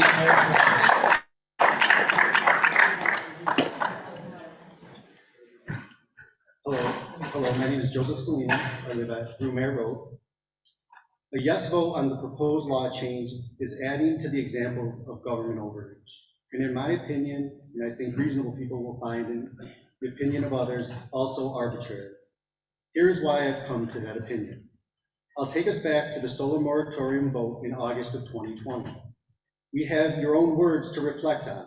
Councilor Waters said, "We have trusted the planning board chair for a long time. Joe Lupia's change in position from supporting the moratorium to opposing it played a prominent role in your reasoning for voting no on that moratorium." Councilor Denton said, "I commend the planning board.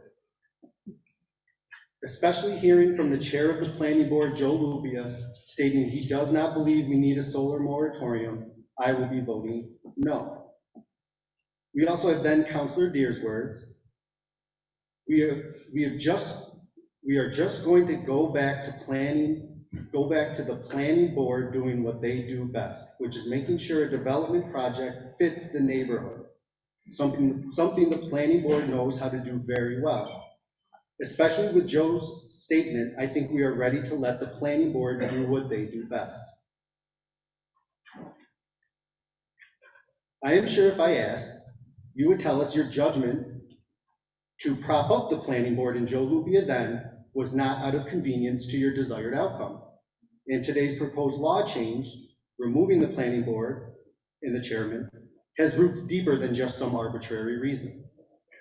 Now I'd like to just turn to a few examples that I feel show a board being disingenuous about being representatives for all voters and not just to their special interests.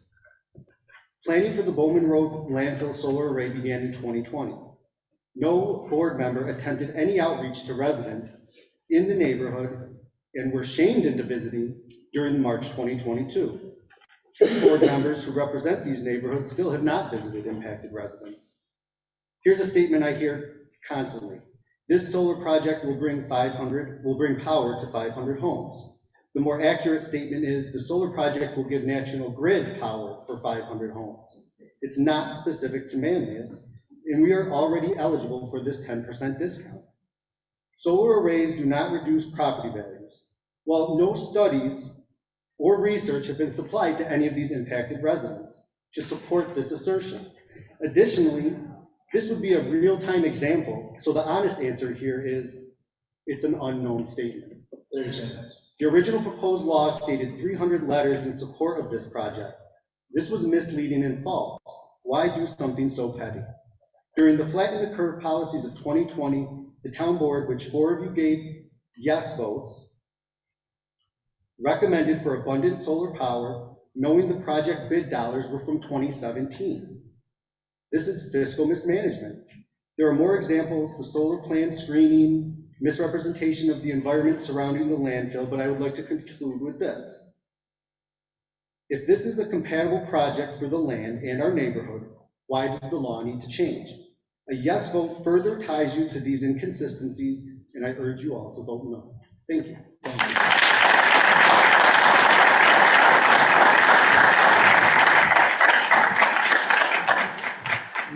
Next up will be Lauren Gunzack.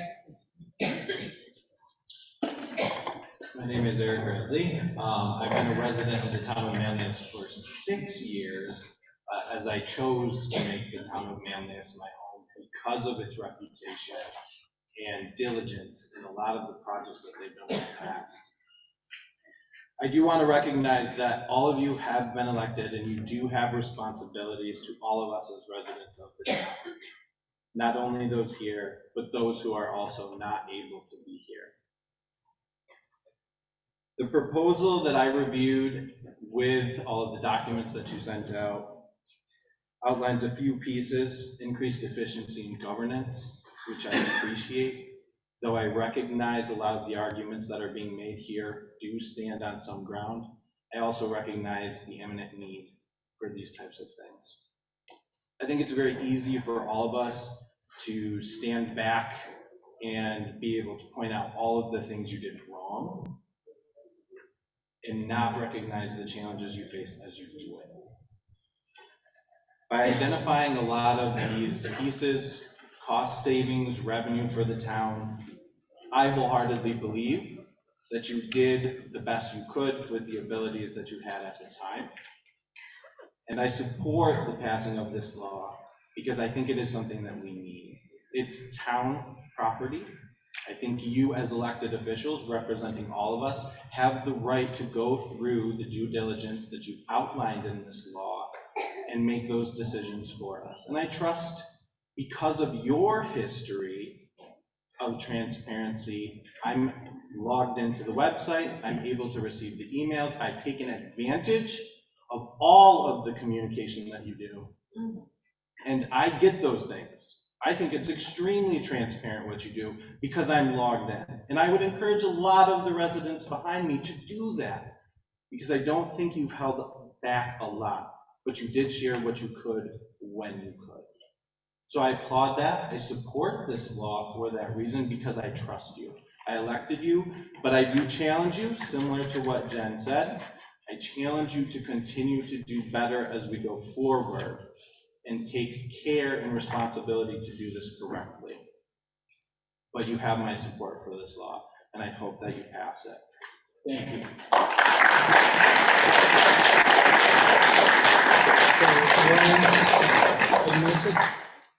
Minutes? Okay. Next up will be Brian Carr. And after that will be Tom Bassett.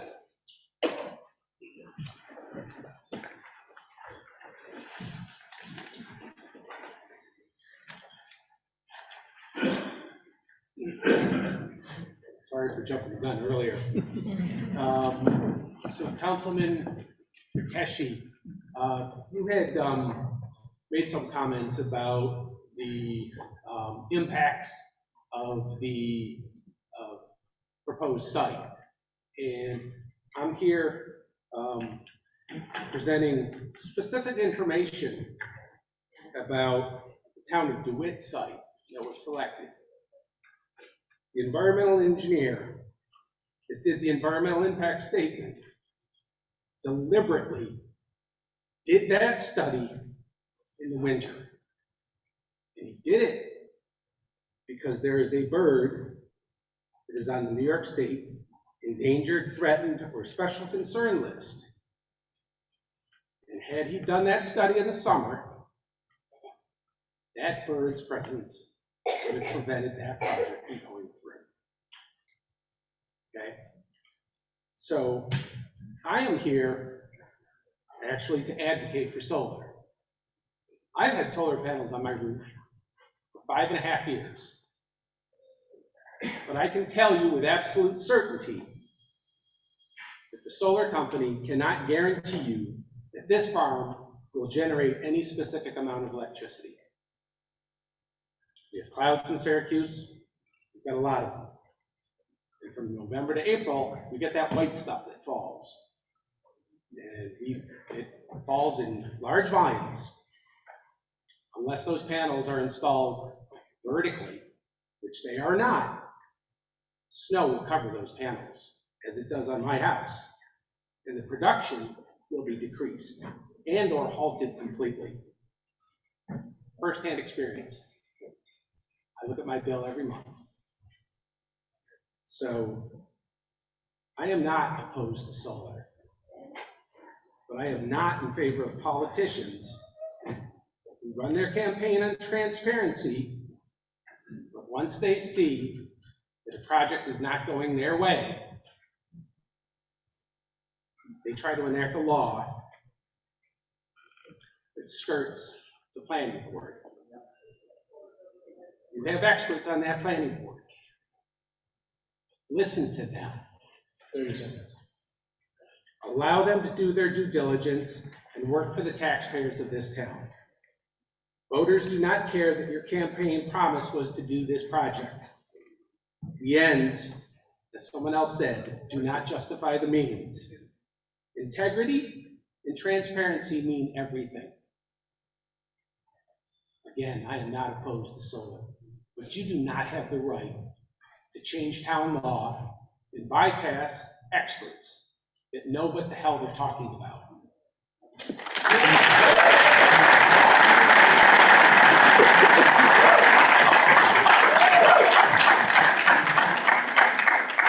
Next up will be Peter Michael. Good evening. And thanks for this opportunity to speak in favor of proposed new solar photovoltaic energy system law. Can you just speak into the microphone? Yeah, sure. It is the local law 2022-2. My name is Tom Bassett. I'm a retired real estate attorney. Dirk Adamo, who's here speaking a moment ago against this project, is still working. He's older than I am, so I feel guilty about retirement. Anyway, my wife Sylvia De La Garza and I are 43-year residents of the town, parents of 5 adult children and 4 grandchildren, all who are residents of the town. Speaking as a retired real estate lawyer, I suggest that none of the opponents of the new law have any vested or implied ownership or possessory interest in the landfill property. It's owned by the town, upon which they can rely, either in fee, by easement, or restrictive covenant, or for that matter, by so-called view shed. The town, on behalf of its many residents, is represented by this elected town board, not the appointed planning board, as sole ownership and control of the landfill property. Many others, people tonight will argue the impact of the new law on the merits. I won't repeat those arguments, although I believe that the benefits of passage of the new law and construction of the proposed solar facility on a portion of the landfill property are compelling. I further believe that the single exception of the view shed and screening issues, with that exception, all other arguments in opposition to the new law and proposed solar project are completely without merit and have been effectively rebutted by supporting material accompanied by the now withdrawn abundant solar special permit application or by easily obtainable scientific research. So I've reviewed the history of where this law came from. There was a task force at the state level that came up with a model solar energy. Based on that, in 2016, the town of Manlius adopted its solar law. The town of Batavia has a solar law. There are a bunch of comments about the interpretation of various sections of the law that are published by New York State Energy Research and Development Authority as a guide to local governments. So the view shed and screening language in these laws emphasizes flexible language such as reasonably mitigate the view or as reasonably practical from public roadways and adjacent properties to the extent feasible. In our landfill situation, it's not possible for any applicant to fully screen its facilities given the height of the landfill and the topography of adjoining property or surrounding property. So, and maybe this is wrong, but while Abundant Solar was prepared to make a good faith effort in that regard, the Manlius Planning Board was clearly prepared to consider such an effort inadequate and to deny the Abundant Solar application, despite the fact that any screening plan could never fully mitigate the view and thus was not feasible. That's I believe, Mr. Bassett, thank you. Okay. Sorry, if you'd like to come up after everyone's had an opportunity, we welcome you. I'll do that, thank you. Thank you. Oh.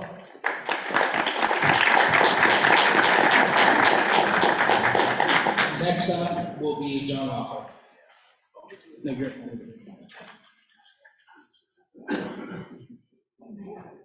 Hi, I'm Peter Michael, I live at 185 Brookside Lane in Fayetteville, and I'm speaking in support of the updated solar code and the solar project on the town's landfill.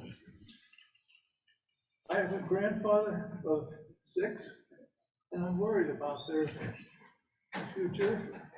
I said they may not have a normal lifespan if we don't do something about the impacts of the warming climate. In order to reverse the impacts of global warming, we need to join with others in our community, our state, and our nation to do all that we can to substitute renewable energy for fossil fuels. While one project will not solve the climate crisis, it's important that we are all in action in every way that we can be. And the landfill site is an ideal location for one of those actions. Well, folks that are concerned about the view would have to sacrifice their view. That seems to be easier to stomach than to sacrifice the lives of our grandchildren or their children, which is what most likely will happen if we do not act in every way that we can to deliver on the climate solutions that we know about. A solar farm is one of those solutions, and an updated solar code will help to fulfill on that solution. In addition, I'd like to point out that regardless of your view about our climate, the economic benefits of a solar farm are quite enough to warrant our support. Thank you. Thank you.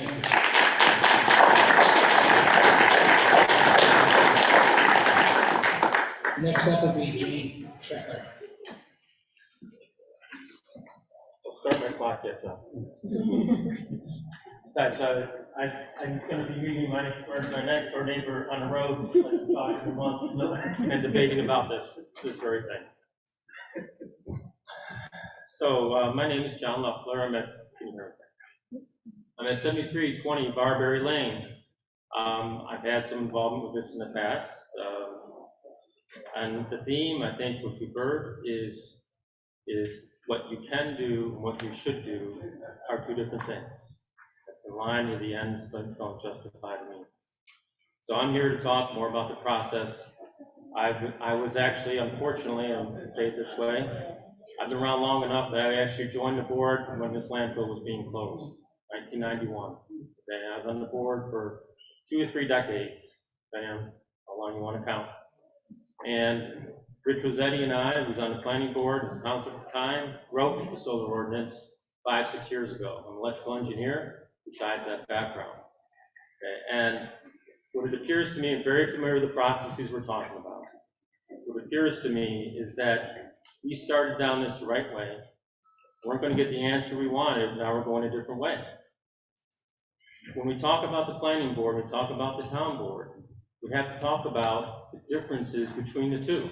The planning board is an appointed board on purpose to take the politics out of the equation.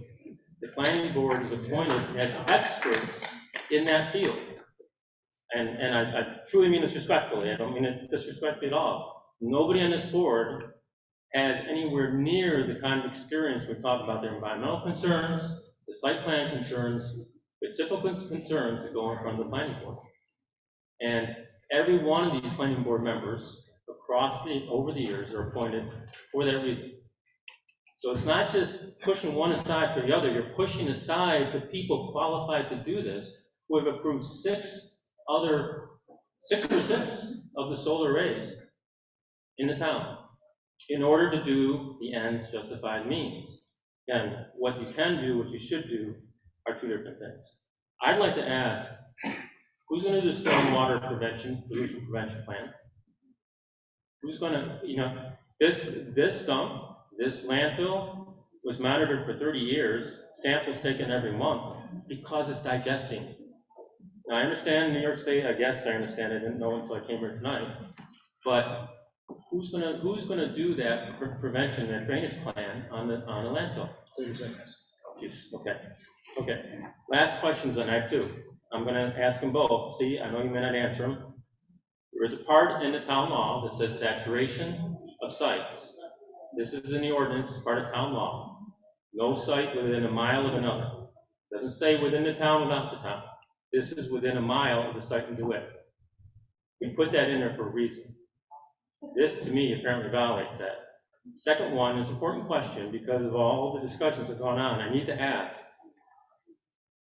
were policies discussed, either in executive session or outside of the town board, with a majority of people on this town board, ever, in this subject. So, this is a matter of policy, and I'd like to understand if a quorum of people got together and discussed this outside of the public forum. This is an important aspect of open meetings laws. And from the coordination that I'm hearing and understanding, it's very likely that it was discussed in executive session. It's very likely, I don't know, it's my reason for my question, that it was discussed outside of the town board meetings. Is there someone who's willing to answer that?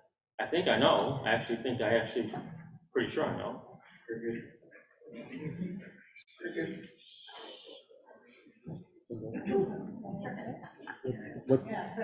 Was this discussed outside of the town board? Was what? Relative to the open meetings law, Tim. Yeah, what was a quorum of the board together in private talking about policy decisions to do with this event? No. With what event? Who knows back here? John, with what event? With the decision on this local law of repealing. Drafting this local law? Repealing the application, informing the applicant to stop the application in front of the planning board. I will tell you that all laws in terms of open meetings have been followed, that I'm aware of. I know what meetings I was part of as an attorney who gives client attorney privilege. Right. So I know what meetings or what discussions that would take place. But as far as I know, all open meetings laws have been And followed. all discussions were. Well, I'll say for the record. All aspects of open meeting law. I'm sorry, that is your time. I'll say for the record that there's no one I respect more than Tim on this process. I also say for the record that I understand what happens in executive sessions and things like that. And so that was my question. Thank you. Thank you.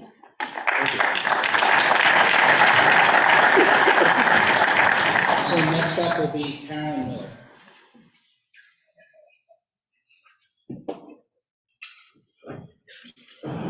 Good evening, everyone. My name is Jane Tretler, and I live on Camet Lane in the village of Fayetteville. I have lived in the village for 34 years, and I am a retired K-5 school librarian and was employed happily here at ESM for 30 years. This evening, I am thinking about all of my former students that I worked with through the years. I know our planet is suffering. There are more extreme weather events worldwide. Earth is experiencing rising temperatures. Glaciers are melting, causing sea level rise. You might not think this has anything to do with the discussion tonight, but I think it has everything to do with it. Wildfires around the world are becoming more common, as are flooding events. I wish I could deny this inconvenient truth. I sometimes wish I could bury my head in the sand. But I am a former educator, and I have a responsibility to speak for the future of us all. An October 2021 article published by Carbon Brief analyzes which countries have emitted the most carbon dioxide since the start of the Industrial Revolution. The US alone is responsible for 20% of CO2 emissions, the #1 emitter by far. While other developed countries have contributed to emissions, it is the poorer countries that have emitted the least who will suffer the effects of climate change the most. I am not trying to guilt trip anybody. I love my car, my furnace in the winter, and our new refrigerator, and my new kitchen. I enjoyed my comfortable flights to be with my siblings, 3 of them in Florida this last weekend. But it is a no-brainer to me that we must face the fact that the US has been the biggest cause of climate change worldwide by far. Therefore, we need to do some things to compensate, like make wise choices to transition off of fossil fuels. We need to move toward renewable energy. I voted for the people currently on the Manlius Town Board because they ran on a platform of sustainability. I understand the opposition has a lot to do with viewshed. Well, as a property owner in Fayetteville, I have no control over my viewshed. If my backyard neighbor wants to build an unappealing chain link fence or an above the ground pool, it's my problem. Thank you.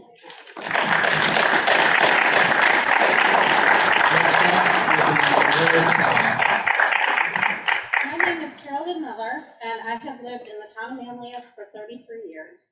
And this is the first time I've ever spoken publicly at all.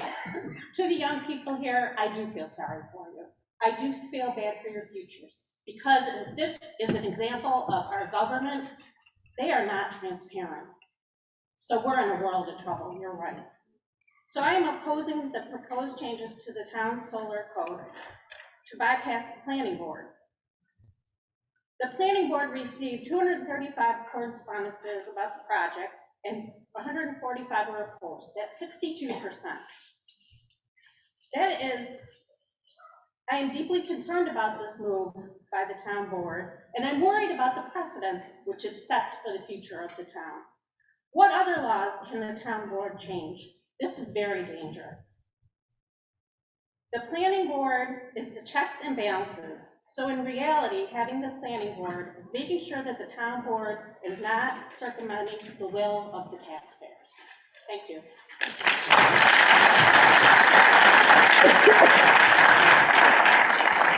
So after Joe Kellogg, we have David Barnwell. Hi, my name's Joe Kellogg. I'm a resident of Fayetteville, and I know it's been a long night. We've been talking a lot, and we'll be very brief. I support the solar farm, and I support changing the law. I just would say that I'd be proud of our community. We say we're 6 for 6 on solar panels projects. I hope someday we're 100 for 100. Thank you.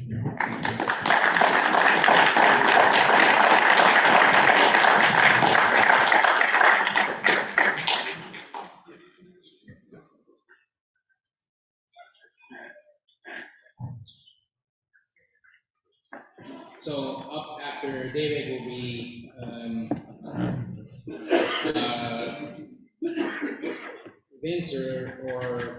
Vincer and perhaps Vince Giordano maybe. I apologize, it's a little difficult to read. My name is Dave Barnwell. I'd just like to say that I too am not against solar. I do believe that this law is a bad choice. I think that the people of this town deserve to be heard. I think that planning board that has done a fine job for the numerous years that they've done things shouldn't be overlooked. I think it's sort of a slap in their face that you're going around it, and this shouldn't happen. No personal agenda should be made by the town board, and any promises that you say that you are bringing, I don't think they were well thought out, and it's not fair to these people. Thank you.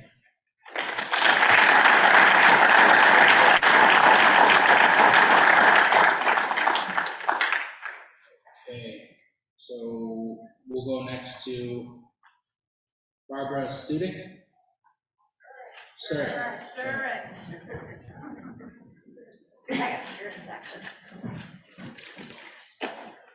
I am Barb Stewart, and I live on Bowman Road. Barb, can you go closer to the mic first, please? I am Barb Stewart, and I live on Bowman Road. I work for another municipality. I'm secretary to the planning board. I know the process. I am for solar, for the younger generation that was here speaking, for your future. If there's solar panels all over, where are your children going to play?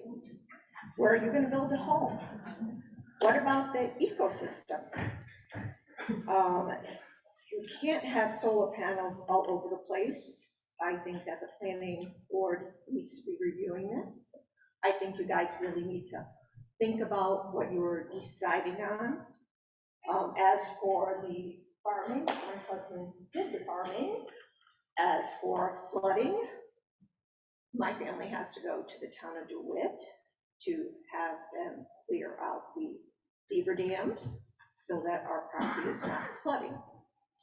And as for Elaine, your presentation is not up to date. There is a home on Bowman Road right next to the dump. So I think you guys really need to consider what you are doing, and changing laws to get your way is just blatantly wrong.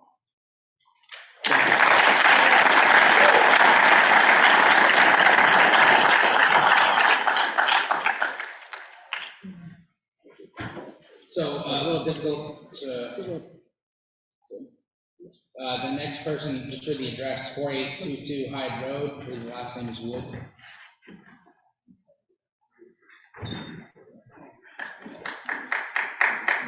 And then next up will be sauerkraut.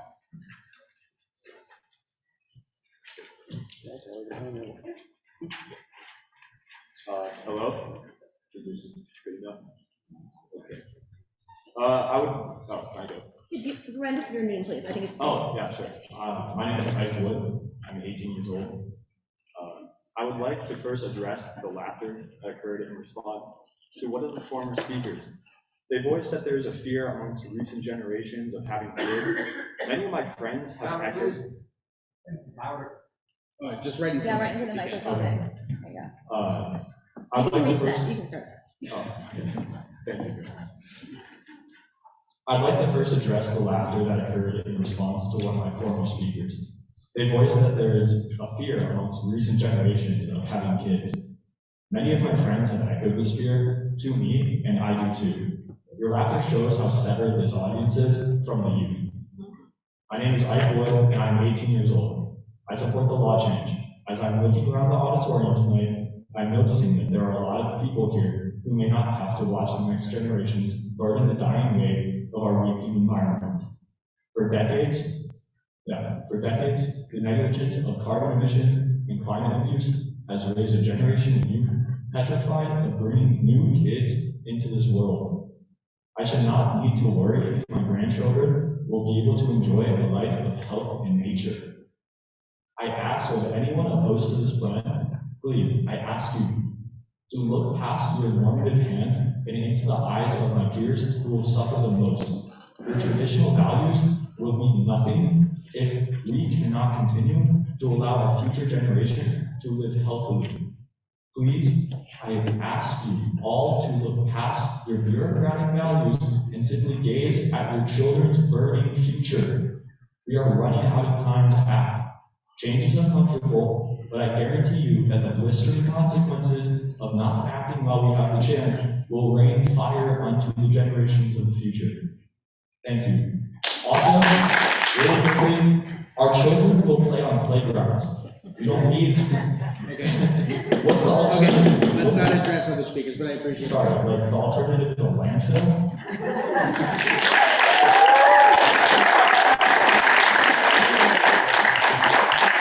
Next up will be Rick 15. I think you said it was, oh, you mean after me. Okay, sorry, I'm Sarah Crowley, and I live in Fayetteville Village, and I'll get all my electricity from a solar farm. But it took about 10 months from the time I signed up for that solar farm to actually get it, because there's more demand than there are solar farms being built. I'm one of those people who, when I drive around, I get super excited when I see solar farms and wind turbines, and my daughter's gets a little tired of it. And someday, hopefully, there'll be so many of them that I won't get that excited. But I get excited, and I think they're actually lovely to look at because they give me hope. They give me hope that we actually might try to save this climate for our children and our grandchildren. Another thing that gives me hope is that renewable energy is the fastest growing electricity source right now in the United States, but it still only represents 22% of our electricity and only 12% of our energy mix overall. So that means we need to replace 78% of our electricity with renewable energy and 88% of our current energy sources with fossil-free sources. That's a lot of solar panels and wind turbines that we have to build and site. And that's going to mean we have to change some laws to make it a little bit easier. And it seems to me like a no-brainer to put them on an unused piece of land that's basically a garbage dump. And a lot of people have been talking about really specific things about the solar, particular solar farm here, but I wanted to kind of back up and look at some of the bigger picture too. Not only are we facing climate change, but there's a lot of people right here and now who are paying the price for our fossil fuel economy and the infrastructure.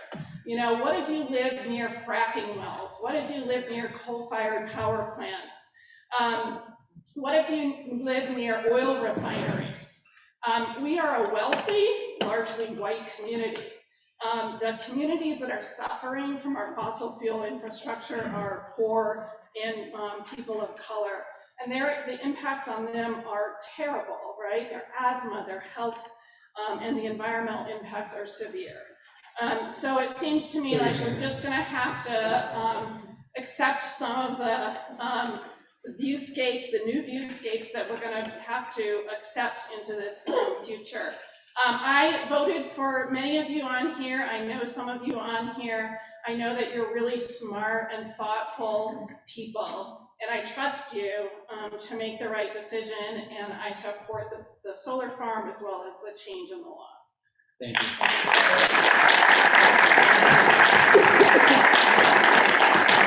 Up next will be Bob. My name is Rick Martine. I've been a resident for 37 years. Tonight, there's no need to talk about solar power replacing fossil fuels.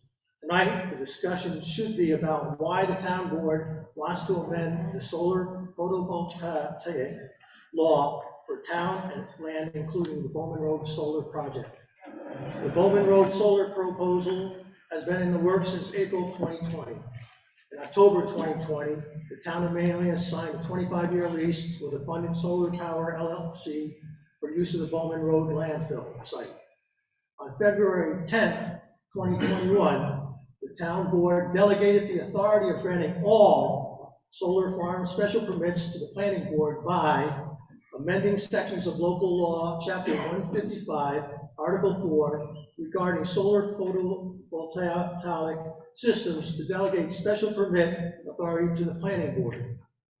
One of the justifications for the amendment was, whereas the local law 2020-6 did not cross-reference article 4 of chapter 155 to also make clear that it was delegating to the planning board the authority to issue special use permits for large-scale solar farms to consolidate and streamline the approval process.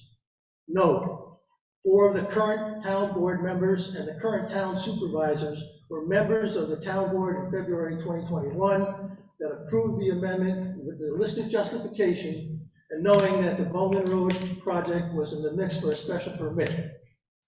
In the preamble to the current amendment proposal, references made to an unidentified committee.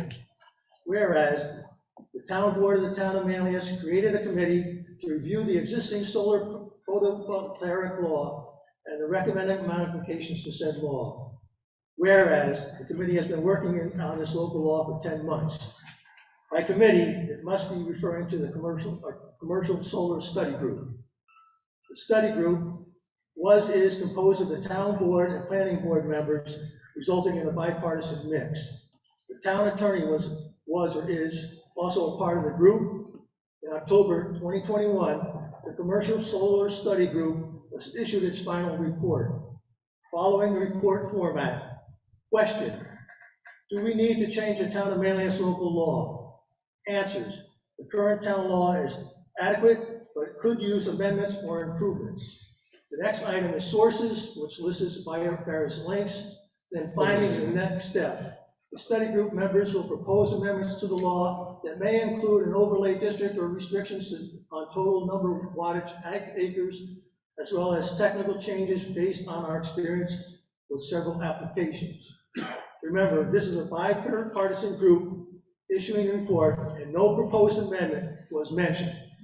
Also note that the final report was presented after the February approval of the amendment delegating the solar special permit process to the planning board. That's your time, sir. Pardon? That's, you've reached the end of your time. I would like to come back.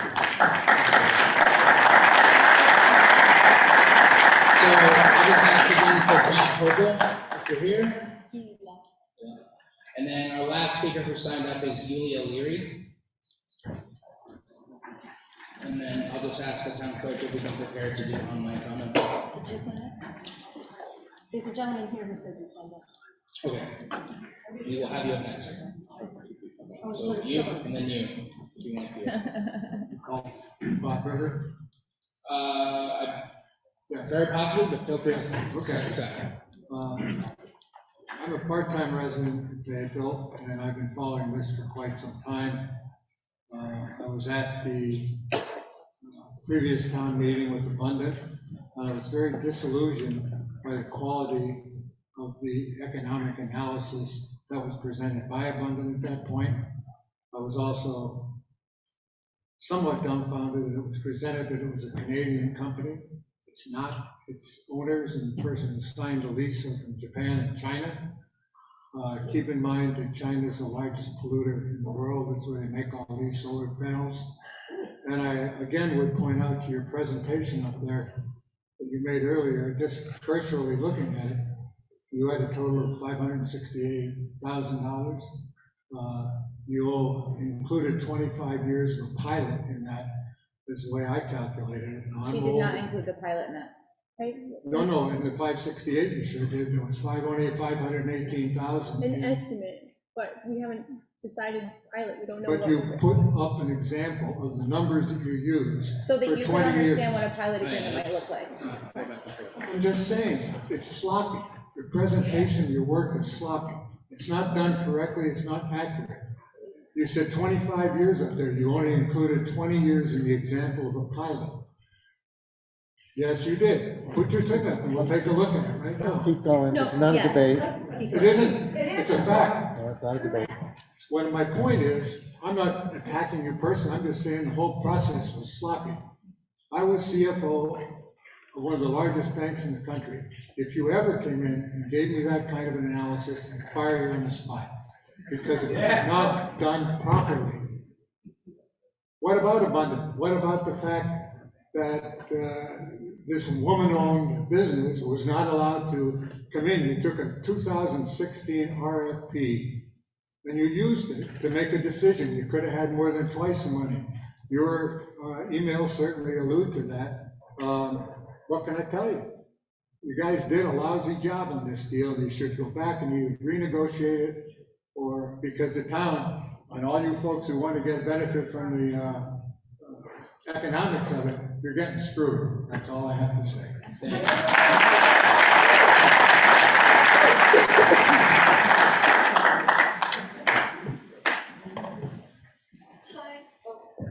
Just right into the mic next one.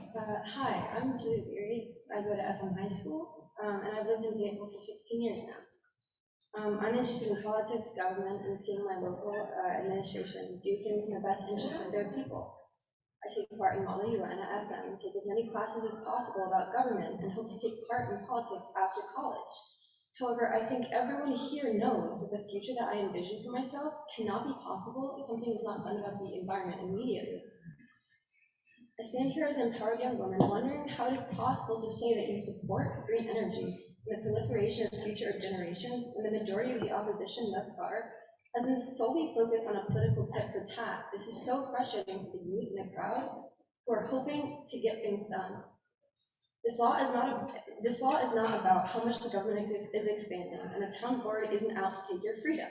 This law is about saving the lives of my generation and every generation in the future. Thank you.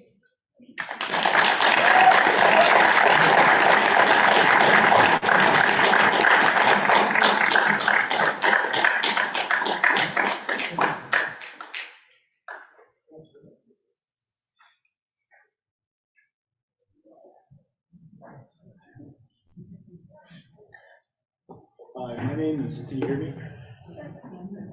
Can you hear me? My name is Craig Gunzack. I'm a 36-year resident, 33 in the village of Manlius, 3 outside the village of Fayetteville. I'm here not to embarrass my children today. I'm happy I'm near the end, if not the last person, because I didn't come with a prepared position. I'm a former college instructor. I was a high school and college debate coach. And so a whole part of my life is about argument. And the argument I hear here really does boil down to a few essential things. So I'm not a lawyer. I am, let's say, environmentally sensitive. I drive a Prius. In fact, we own 2 of them. We're what I like to call a 2-Prii family.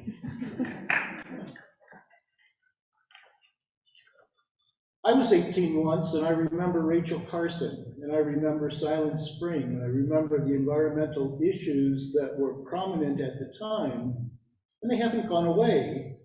And in some ways, we've become more aware of them and more sensitive to them. But having said that, there is also political concern I have about this process, which has been expressed, I think, very adequately by a number of the other speakers. I'll say simply, good product depends on a good process. And it seems to me that some of the processes here have been short-circuited. Will Rogers once said, "All I know is what I read in the paper." And as I came here tonight, that was pretty much all I knew. Although I guess he would have said today, all I do is I get online, but that's just an updated version of it. I assume that it is better to have multiple visions to assess a problem than a singular point of view. So whereas the planning board, I think, probably has merit in assessing a product and a project, I think you make a mistake in eliminating it from the procedure. Not because they're all knowing and almighty, but because they know things you don't, just as any of the rest of us do. Pardon? 30 seconds. Okay. Well, I've cleared my throat now, so let me tell you what I really want to say. I wish you the best on this decision. I'm glad I'm not one of you, because I think that no matter how you decide, you're going to get the opium of the community. Because if you cite this without going through a process that people can agree with, you'll get their rightful condemnation. But I also know, as our younger speakers have said, we can't put this off any longer. So God bless you. Good luck. Thank you.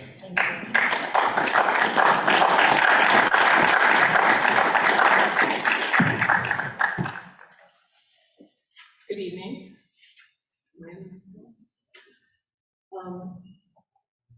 Casey Cleary Hammerstead, my husband and I raised our 2 daughters in the town of Manlius over the past 23 years. My family is here tonight as well. We are in favor of both the amendment and the solar farm very strongly. Councilors, thank you for recognizing that we would need a space tonight to accommodate this big crowd. And thank you for everything that you do to make our government transparent. Allison Weber, you deserve an award for that, working with the councilors. There is no municipal government in our area that does more than you have done to be transparent. So I'm sorry that we're hearing these things against your efforts in transparency, because they're at the fingertips of any resident who would take the time to use our website, our live streams. So that's tough. I'm sorry. Mr. Matashi, thank you for your explanation at the beginning of the public hearing, clearly explaining that the law under consideration is not designed to circumvent the rules of the appointed planning board. Our elected officials were chosen by the majority of the citizens who entrust them to move us forward in becoming a sustainable town who is in preparation. At the age of 64, I cannot remember if there was ever a year in my life when I was not aware of the challenges of global population growth, climate change, and the limits of our planet.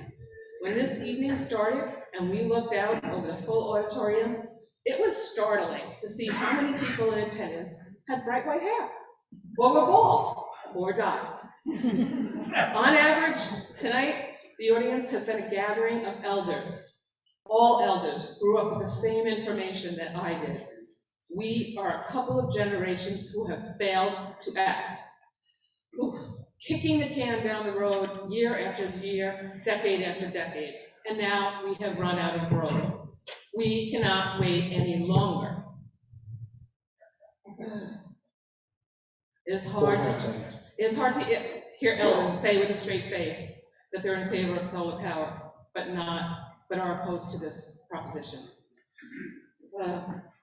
It is in our public interest to use our public property to do the things that are the most important for our public, and our public includes coming generations as well as the young people who have expressed tonight how very afraid they are and angry at our failure to act. So thank you for your work on this and for doing your due diligence yet again in considering all viewpoints.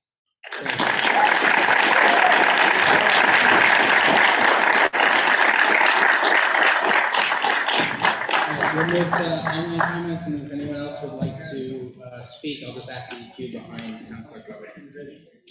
Although I understand we have a fair number of comments.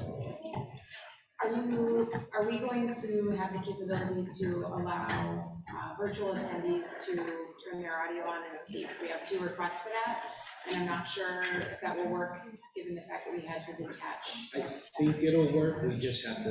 Okay, all right, so I'll start by reading what I have.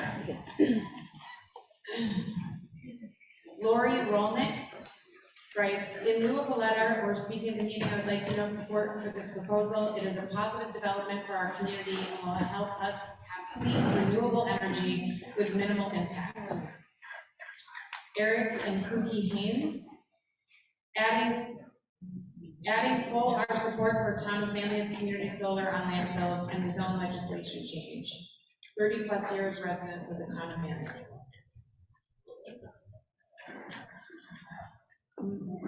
Maria Kaczynski, I am not sure where to put this, but they are, she wrote, I'm not sure where to put this, but we are in support of solar. The Haynes family said, please look at solar as our future, as smokestacks were once viewed as progress. Covering landfills with renewables is a statement and commitment towards a cleaner future and less obtrusive than a wind farm in that location. Barry Cunningham writes, thank you for this hearing. Thank you for checking about the safety of the site and the equipment impact. It seems like you have been through many agencies to assure the Bowman site has the ability to support a safe and effective solar system. We need to move towards renewable energies, and it makes sense to connect this with a landfill. Thank you, Peter Worth, for so eloquently weighing the objection to the visibility of the panels and the good of the whole community. I hope these red flags being raised are resolvable. We need to put our community on a more long-term sustainable basis, both with the cost of energy and the kind of energy which promotes a stable climate. Justin Dunn writes, I support the new solar code. Debbie Mafi writes, not all change is good. This change appears very suspect. And then we have 2 people who would like to speak. So we're going to start with Hugh McCurdy.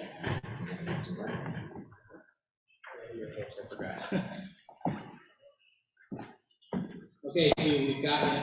Can you? Okay. My name is Hugh McCurdy. I have lived in the town of Manlius since the 1990s. My story explains why the solar project matters to me. In October 1957, the Soviet Union started the Cold War by launching Sputnik. About 9 months later, I was born. American society and our government encouraged children to study math and science. I studied and I learned. Decades later, the Soviet Union collapsed. A few weeks ago, Cold War II started with Putin's invasion of Ukraine. His military has targeted innocent civilians trying to flee along so-called humanitarian corridors, has targeted an 8-year-old girl using her body to shield the body of her brother, and has targeted a hospital with pregnant women, killing many of them and their babies. While we are providing weapons to Ukraine, our main weapon is economics. Our main weapon has a serious weakness, our lack of energy independence. In Manlius, we can do our part by quickly building solar farms to participate in our nation's path to energy independence so we can better fight against war criminals. Thank you. Thank you.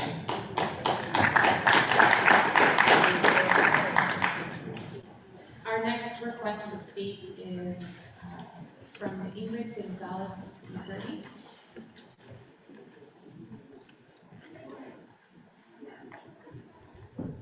We've got you, Ingrid. Okay, can you hear me? Okay, thank you. In 2020, I spoke to the town board about the importance of electric vehicle charging infrastructure.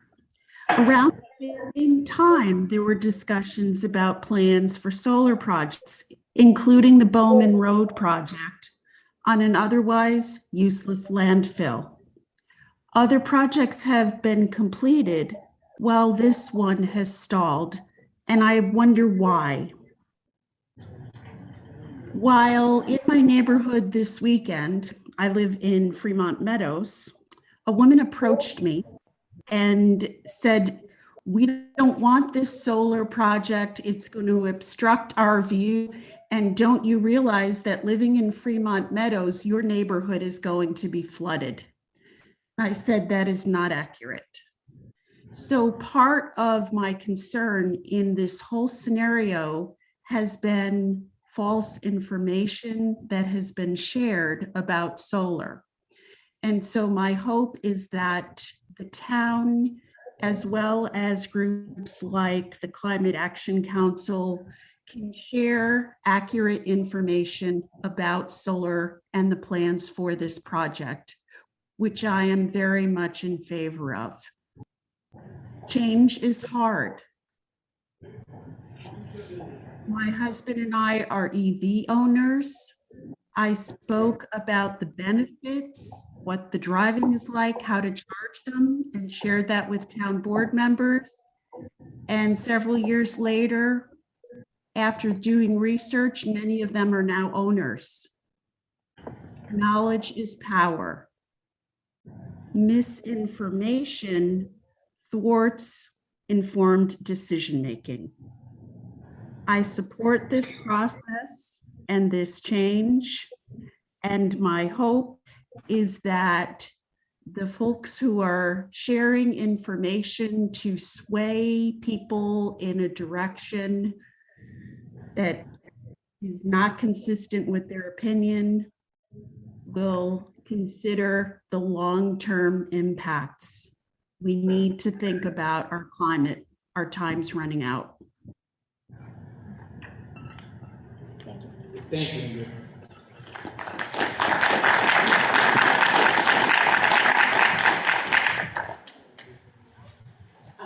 Alan Rolnick added, for the reasons previously cited, he is in favor of the proposed change in law.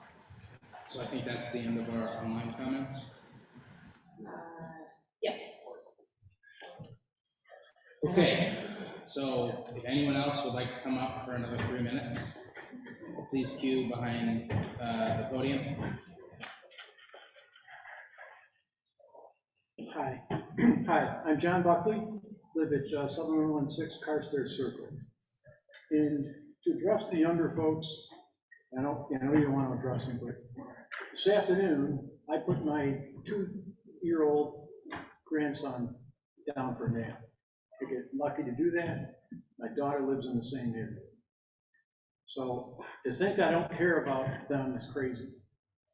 What I see here, though, is you didn't get the results you wanted, so you want to change the process.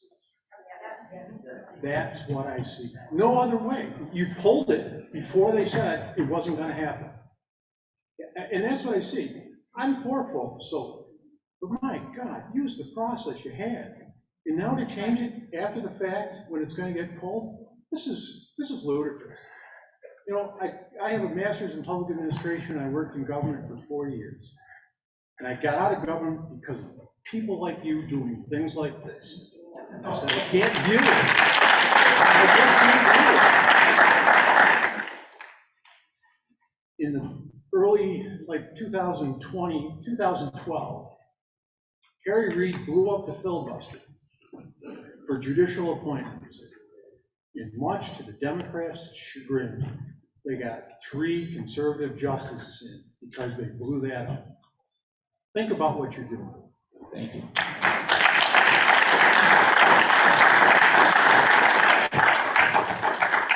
Hi, my name is Steve Walco. I live on Clark Hill, the top of the hill there, overlooking the deer grazing on the dump. The beautiful landscape there. And I'm not against solar. I'm against bypassing the process. Let me tell you a story.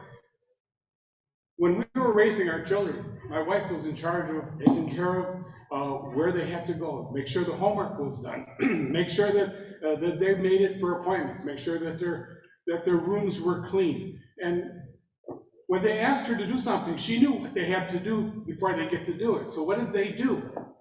Well, they said, we're just going to go ask Dad.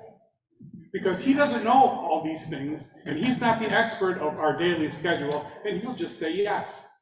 All I ask is, don't be that parent that they go to bypass the process. Make sure that you are the ones that enforce the process that's being already in place. Thank you. Thank you.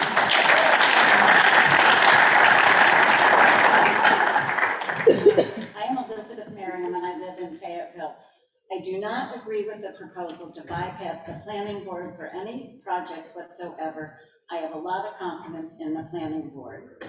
And I truly support what Ms. Winton said. I believe she was the first speaker. Thank you.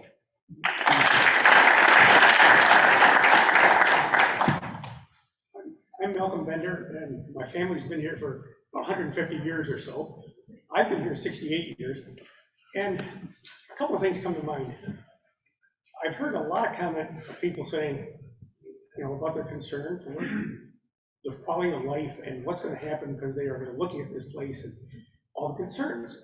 Well, generally, that is reflected in real property values. I think that's agreeable. If the property is not being, you know, properly treated, the property value will go down, or the neighborhood will go down in value, or vice versa. Well, I think it's interesting, as I looked at it, from when I was a little kid, when that dump first appeared there, came here from Townsend Road, which is not far from where I lived as a child. And all the time that the dump was being used, there were lots being developed, houses being built, houses being sold, people buying and selling those houses. And then the dump closed, and then it became a green space. I never noticed anything to make the property values go up or down. It had no effect. Whether it was an active dump, a creating dump, an ended dump, and a green space. So, for all the complaints that come about the damage it'll do to the neighborhood, I don't think it'll do anything with the property values. It may alter who wants to live in those houses.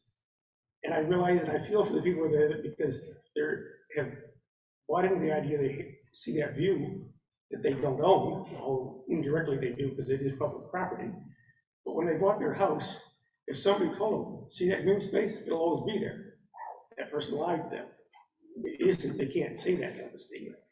Whatever that's worth. Another, switching grounds totally, the reason the town has a planning board and a zoning board of appeals pretty much rotates around the fact that you have a zoning law. And zoning laws don't cover certain things. Hospitals, fire stations, sewer treatment plants, substations, public schools, houses of worship. You put those things in your zoning law, you can't have a house of worship unless this or that. Just like you can't say you can't have a substation unless this or that. This solar farm is today's version of a new public benefit, public utility. That is not part of zoning law, therefore not part of the planning board and the zoning board of appeals. I remember when I was on the zoning board in Fayetteville, the Fayetteville Senior Center put an addition on, and the question came up, what about the zoning law? And we realized, as a municipality, the owner of that property, we didn't have to use the zoning law. Thank you. Thank you. Yes, sir, another 3 minutes. Pardon? Another 3 minutes. Yes, thank you. I left off talking about the final report of the Community Solar Study Group of October 2021. So now we move up to February 14, 2022. Abundant Solar Power LLC withdrew the permit request from the Planning Board in response to a recommendation from the Town Board. February 23rd, on February 23rd, 2022 Town Board meeting minutes note the policy change was presented and reasons for it discussed. Policy change meaning the amendment to the law. But something is missing.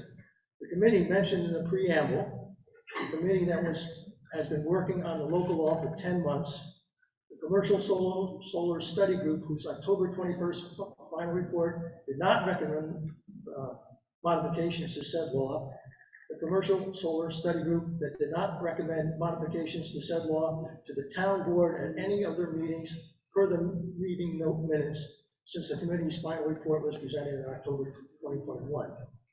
How can the committee, Commercial Solar Study Group, be used as a justification to an amendment to said law in the preamble without the committee making any recommendation for modification? It can't. How can the Town Board vote yes for this amendment to the solar photovoltaic energy systems law with a significant justification piece missing? It can't. I respectfully request the Town Board vote no on this amendment to the solar photovoltaic energy system law. Thank you. Thank you.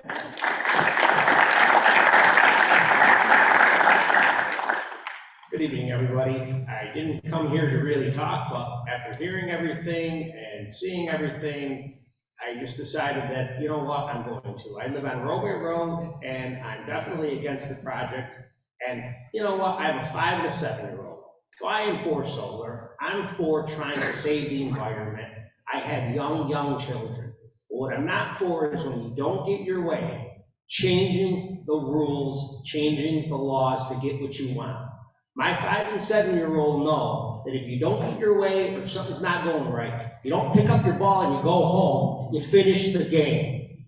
And you guys want to pick up your ball and go home and then change the rules. That's not right. And you want to teach our children something, stand up for yourselves, stand up what is right. And what the planning board was going to do was right. And now you want to change that. That's not right. You want to pick up your ball and go home, you do that. But you know what?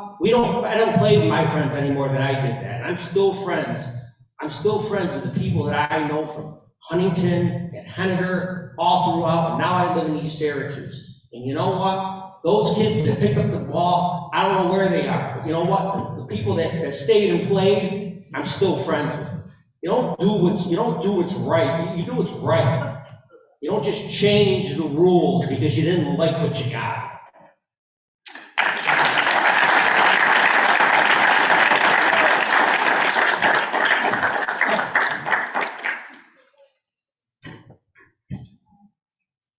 My name is Dan Shakin. I've lived in Fayetteville. Just a little louder into my voice. My name is Dan Shakin. I've lived in Fayetteville for 25 years. I have a family here. My daughter was one of the presenters.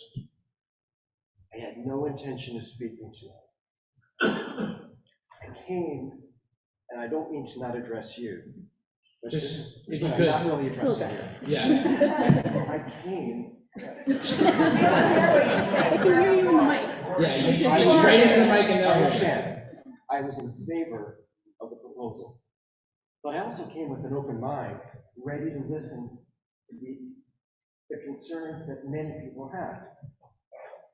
What I came away with over the last couple of hours is a tremendous amount of anger and frustration. And I didn't see the respect for the board members. I didn't see the respect for people who had an opinion that was different than your own. I did see the young people that you spoke about applauding each of your comments because they were being respectful. So the lessons what we teach the lessons that we hope to teach our children are to be able to listen to different opinions, to respect those other opinions, make decisions for themselves. I didn't see that in a lot of the very disrespectful presentations made tonight. Thank you. And thank you so much for your effort.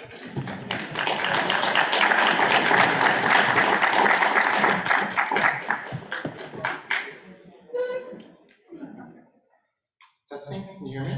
Yep. Okay, hi, my name is Al. I'm actually been friends with Maya for a couple of years now.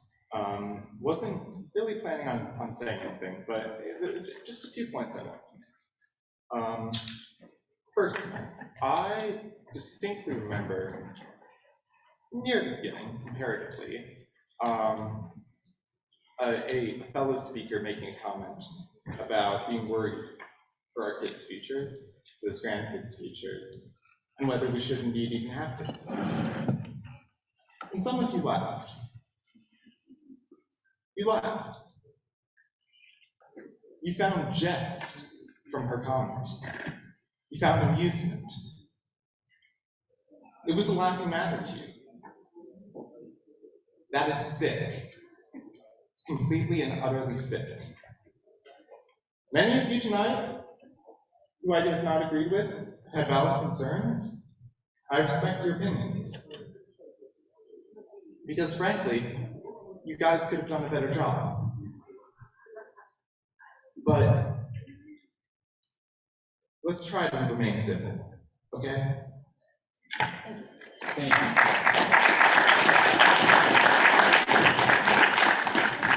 Okay, another 2 minutes. Well, to the extent that I can remember where I was, Tom Bassett again. I was talking about the viewshed and screening language in these various laws.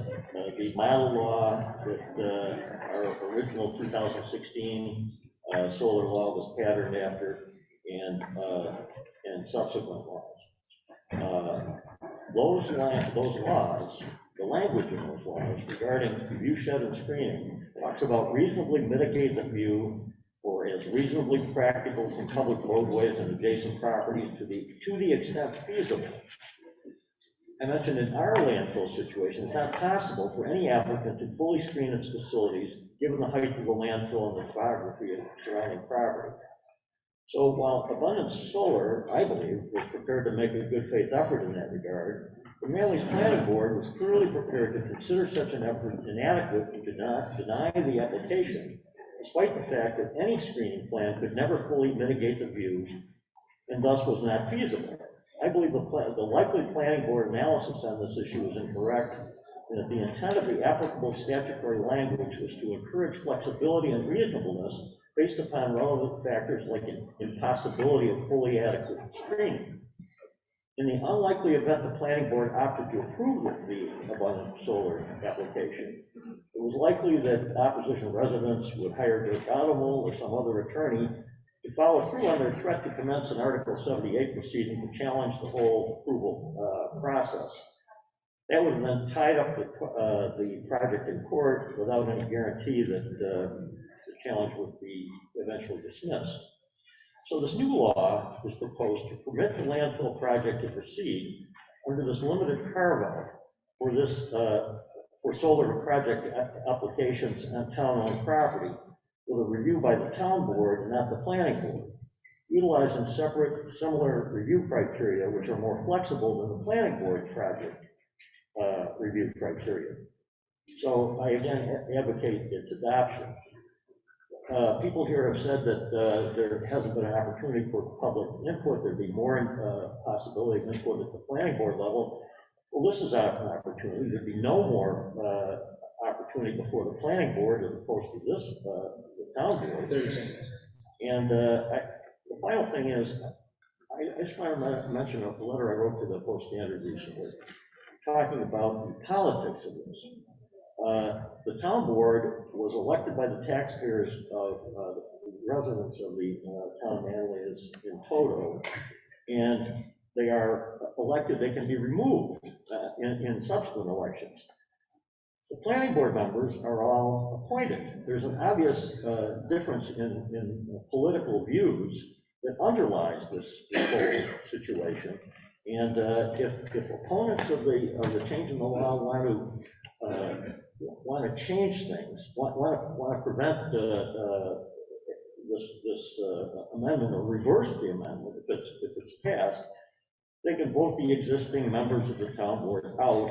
And that's what occurred in regard to the Northeast Medical Project many years ago. Thank you. That was fantastic. Is there anyone else here that would like 3 minutes? I just want to quickly respond to this young man and say he called balls and strikes fairly. And I appreciate his comments.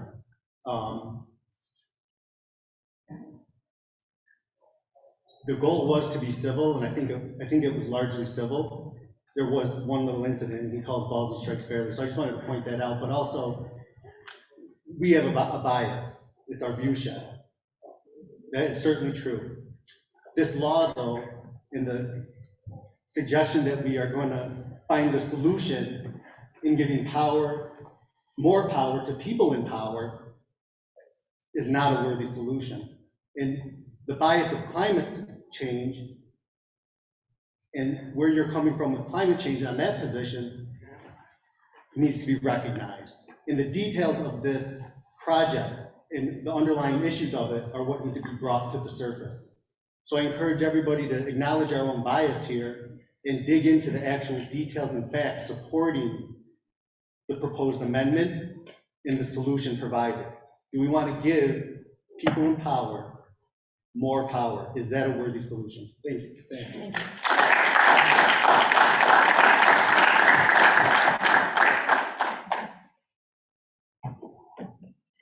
We have 2 more online comments.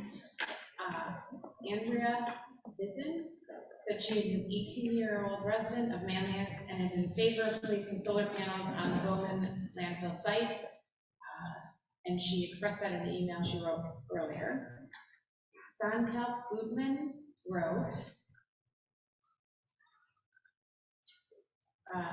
I and what I believe to be many other youth, the future of this community and planet, are in favor of the proposal and the Bowman Road Solar Project. And that appears to be it. Okay. Anyone else would like to speak?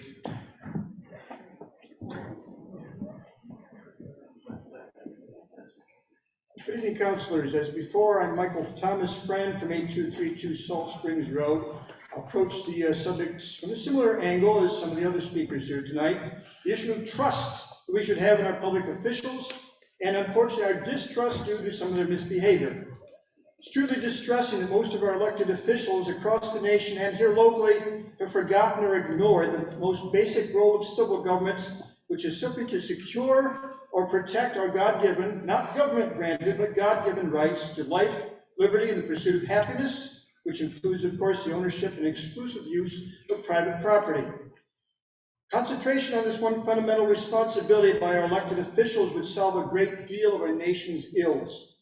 But it has sadly become fashionable within at least my lifetime, if not longer, for politicians to lay claim to a nebulous mandate for action after they enter office. This is what politics has devolved into today, and one of many reasons why people distrust our politicians. So what am I leading up to? Well, at least one of our own councilors has publicly stated that election to office implies a mandate to impose a specific yet questionable ideological agenda upon our community. But is this the correct way for our elected officials to act? Our nation has had its share of mandates recently, such as mask mandates, vaccine mandates, and the current administration's foolish and dangerous mandate to destroy our dependence upon life-sustaining hydrocarbon energy. But mandates are not a stable way to operate a government. In fact, they have led in the past to tyranny and loss of rights in other countries. One of the foundational principles of our constitutional republic is that the lawmakers at all levels of government are subject to the same laws as everyone else. And yes, they have the ability, in fact a duty sometimes, to repeal or alter bad laws already on the books. But that ability becomes highly questionable when legislators decide to change a law merely because it's become an inconvenient roadblock, keeping them from achieving their agenda. I'm of course referring to the proposed solar law change before us tonight, the sole purpose of which seems to be making it easier to impose a destructive mandate upon our community. And I therefore question the legitimacy of the reason for making this change. The present action which the board wishes to pursue reminds me of a petulant child who is unable to win games with his friends and therefore runs home in a big huff so he can rewrite the rules in his own favor. Wisdom behind this pesky law seems to be lost on the board, who has designed to allow reasoned deliberation for solving potential problems before they occur, and the many good people in this community have sincerely expressed their concerns, and through their appeals, they are trusting you to make the right decision to protect them and their property. I ask you, councilors, to please consider the real possibility that if you forge ahead with this plan, are you willing to losing the trust and faith of your fellow townsmen in your ability to govern this town properly, or will the people instead perceive you as bullies, using your new powers to waste your time fighting a non-existent problem instead of addressing real local issues? That would indeed be regrettable. My counsel is to retain the law as currently written and work around it legally, of course, rather than change it to support an ill-conceived crusade. Thank you for your attention.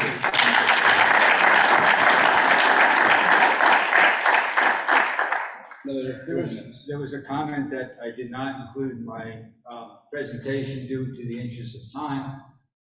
And this fact was not mentioned at all this evening. Change in the solar code is really much to do about nothing. I took a look at the amount of land that's owned by the town, the municipality of Manlius, and I divided it into the total number of acres in the municipality in the town of Manlius. So what we're talking about, what we're fighting over tonight is 0.02 of 1% of the land in the town of Manlius. 99.99% of the decisions will still remain within the planning board's jurisdiction. I can't believe we're having this discussion tonight over 0.02 of 1% of the land in the town of Manlius. Thank you. Come live on a portion of land. Hello, my name's Michaela Cleary Hammerstead, and I just wanted to jump in and add that I am definitely for the solar farm, and I am increasingly for the solar law, but just hearing all the comments from people tonight, I feel like next steps, if you are going to go through with this, is to figure out a way to assure the public that their concerns are met. And I know a lot of things about the view shed, the screening, that can't be addressed, but the issue about whether or not the planning board has a higher capacity of dealing with these sorts of issues, like are you going to be hiring an engineering consultancy to be reviewing the designs that the developer has? Like, how are you going to make sure to the public that it's going in a proper process, and that it's perhaps even better than if the planning board had been involved? And I'm an environmental engineer. I work with landfills all the time. I've been to dozens of landfills throughout New York State. I do groundwater sampling. I can tell you that it excites me so much that we could repurpose this land. We have so many, we have over 2,000 of these closed landfills in New York State. And we have the power, in this case, because it's owned by the town, to do something about it, to put solar there so that it's helping and coming back to the community, and that's just really cool. So I applaud you guys for. Excuse me. Excuse me. We've been respectful to every speaker so far. I don't see any reason to stop. I just think that at the end of the day, we should try as hard as we can to use the resources that we have. And in this case, the town owns this land, and we should be working with the people in the surrounding community to make sure that it works for them as well. But I'm definitely for this, and I just thank you guys for listening to all these people, because everyone's opinion is really interesting on my behalf as well. So thank you.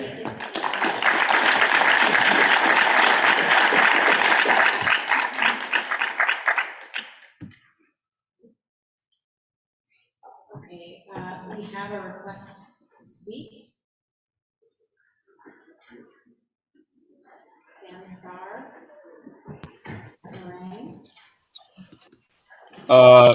Good evening to the board and good evening to the town of Manlius for this opportunity. I would just like to say that I think a lot of the things about the solar farm that are good from environmental and from an economic impact have been discussed intensively. I'd like to bring up something from a social impact, and that is the fact that recently surveys conducted at FM High School have indicated that many young students are planning on leaving this town after getting an education. Now, that is a huge issue because it shows that people are not planning on sticking around over here and continuing to develop this community. We are suffering from a form of brain drain where a lot of young talent is moving out into larger cities and more cities with more friendly infrastructure for cleaner technology to live better lives. And I believe that this solar farm is one way to alleviate that. Of course, there are tremendous environmental effects, and of course, there are some minor economic effects as well that will help us out. But the social impact, I think, will help us a lot because we really need to keep our young talent in this town and keep them helping to continue to develop this community. Thank you. Thank you.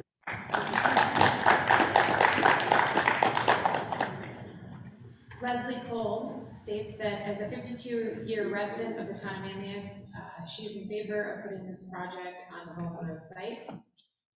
Valerie Beecher wrote that she is in support of the changes of the solar law as we had a responsibility to operate the landfill for the years and then properly close and maintain it. We now have a 2022 responsibility to repurpose it for our future. We're just gonna wait if there are any more comments. So just to kind of recap, I think we've been at this for about 2 hours and 15 minutes. If anyone feels that they deserve their 3 minutes to speak, I'm more than welcome to grant that. That's exactly what we're here for. I just ask, in interest of time, if people feel that it's been covered or if they'd like to come up and just say a few words, feel free. But if anyone would like another 3 minutes, feel free to come up.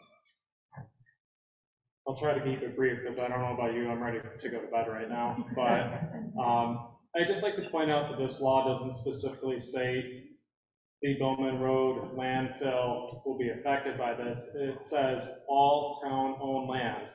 It doesn't say current owned land, it says all town-owned land. The decision you make today could affect any land the town decides to buy, ever. Keep that in mind, that as we proceed forward into the future, this could bite you anywhere. Thank you.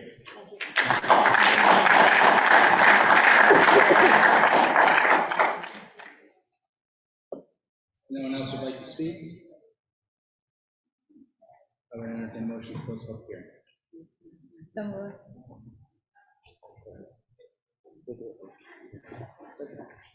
I'll second it. Okay, all in favor? Aye. Opposed? Carried.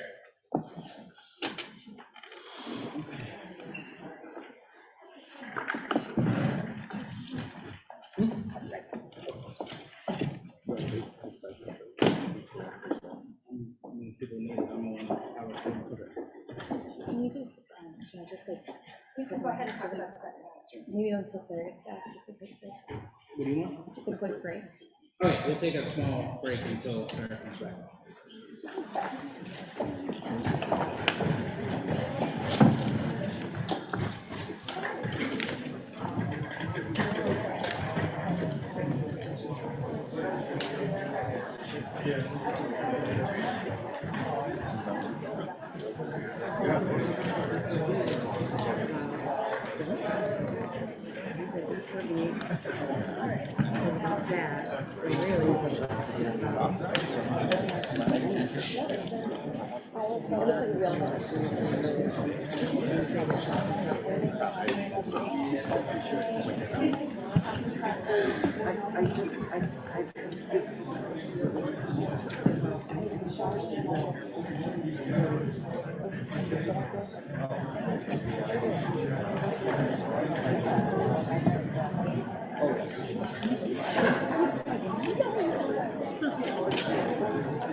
Is he voting tonight? I don't know. I believe we'll see a motion come up here. Okay. Thank you.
Okay, I was asked to address a concern that was raised by Mr. Odenall, and I'll be happy to do that for you now.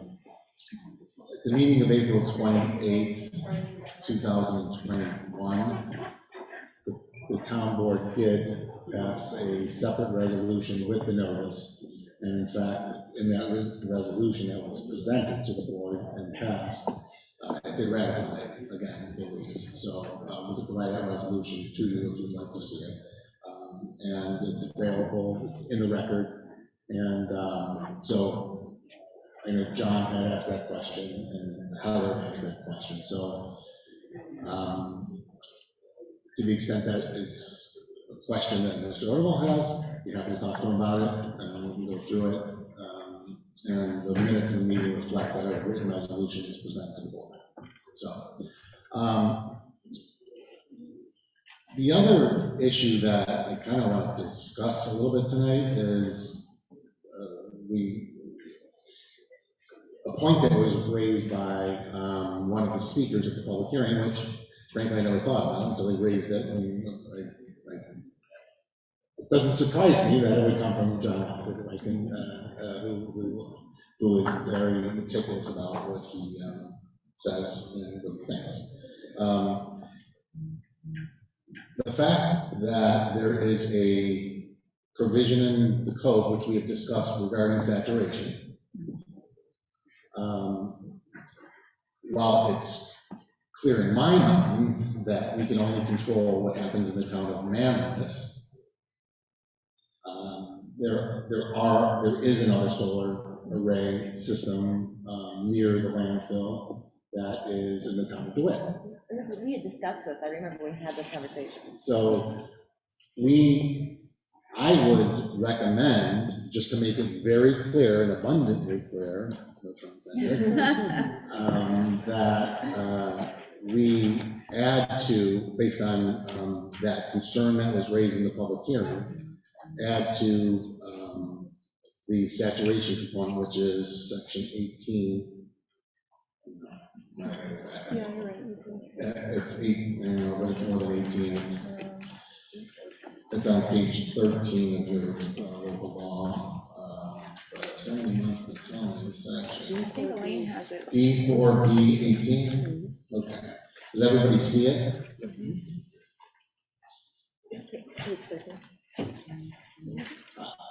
Saturation 18, yeah, point 18. I would simply recommend that, just to make it clear, that we're talking about property we can only control in town now, as we add the term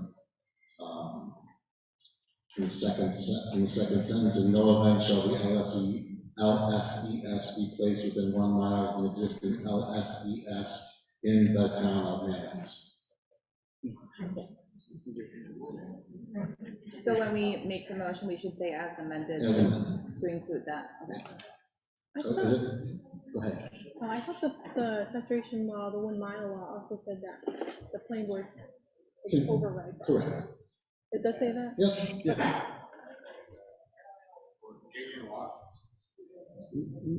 We're changing overlay project? The public hearing is over. You can feel free to come and talk to me after the meeting, to ask me any questions you have afterward, because I'll be happy to answer them. So that was the only real, that was the legal issue. Again, I disagree that the law as it's written, we can contemplate what's happening in other towns, because we don't know where other landfills are in other towns or other arrays. So, but just to make it clear for purposes of and this gives guidance to the planning board for any future commercial projects.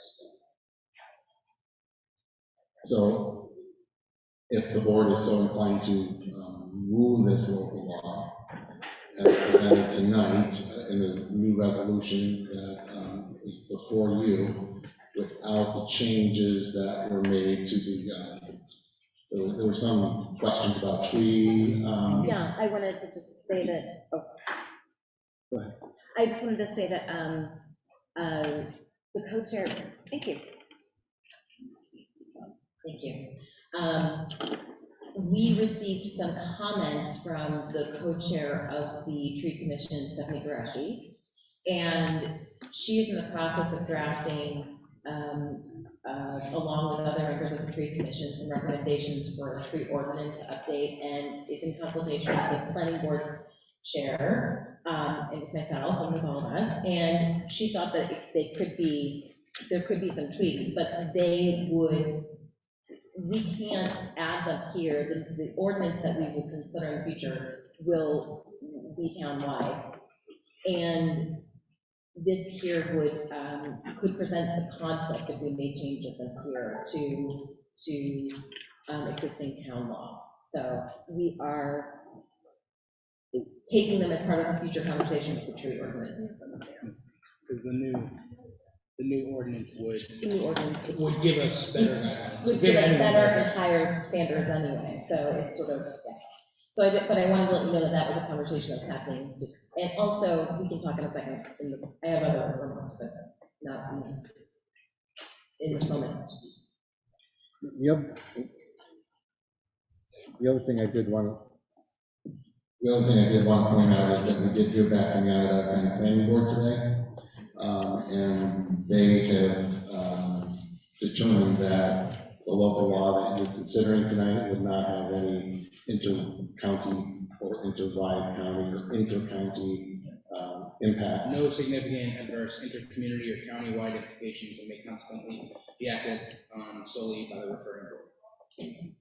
So that was also reflected in the resolution.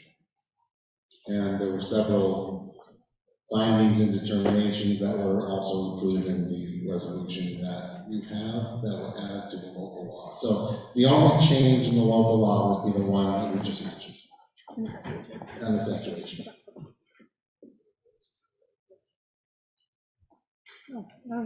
So are we ready to? Well, we can discuss what after. We can take executive motions.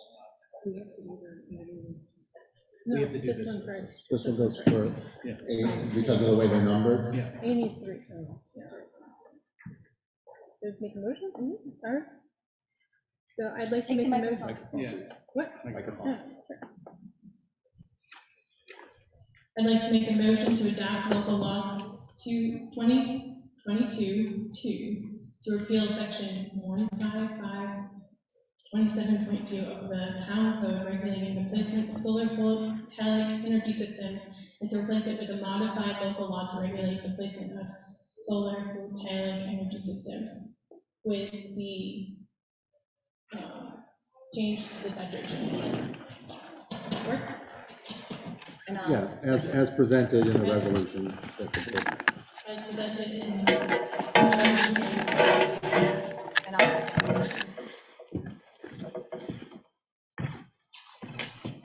Are there any comments before we call for a vote? Yes. We went to start down to the left, and head down to the right.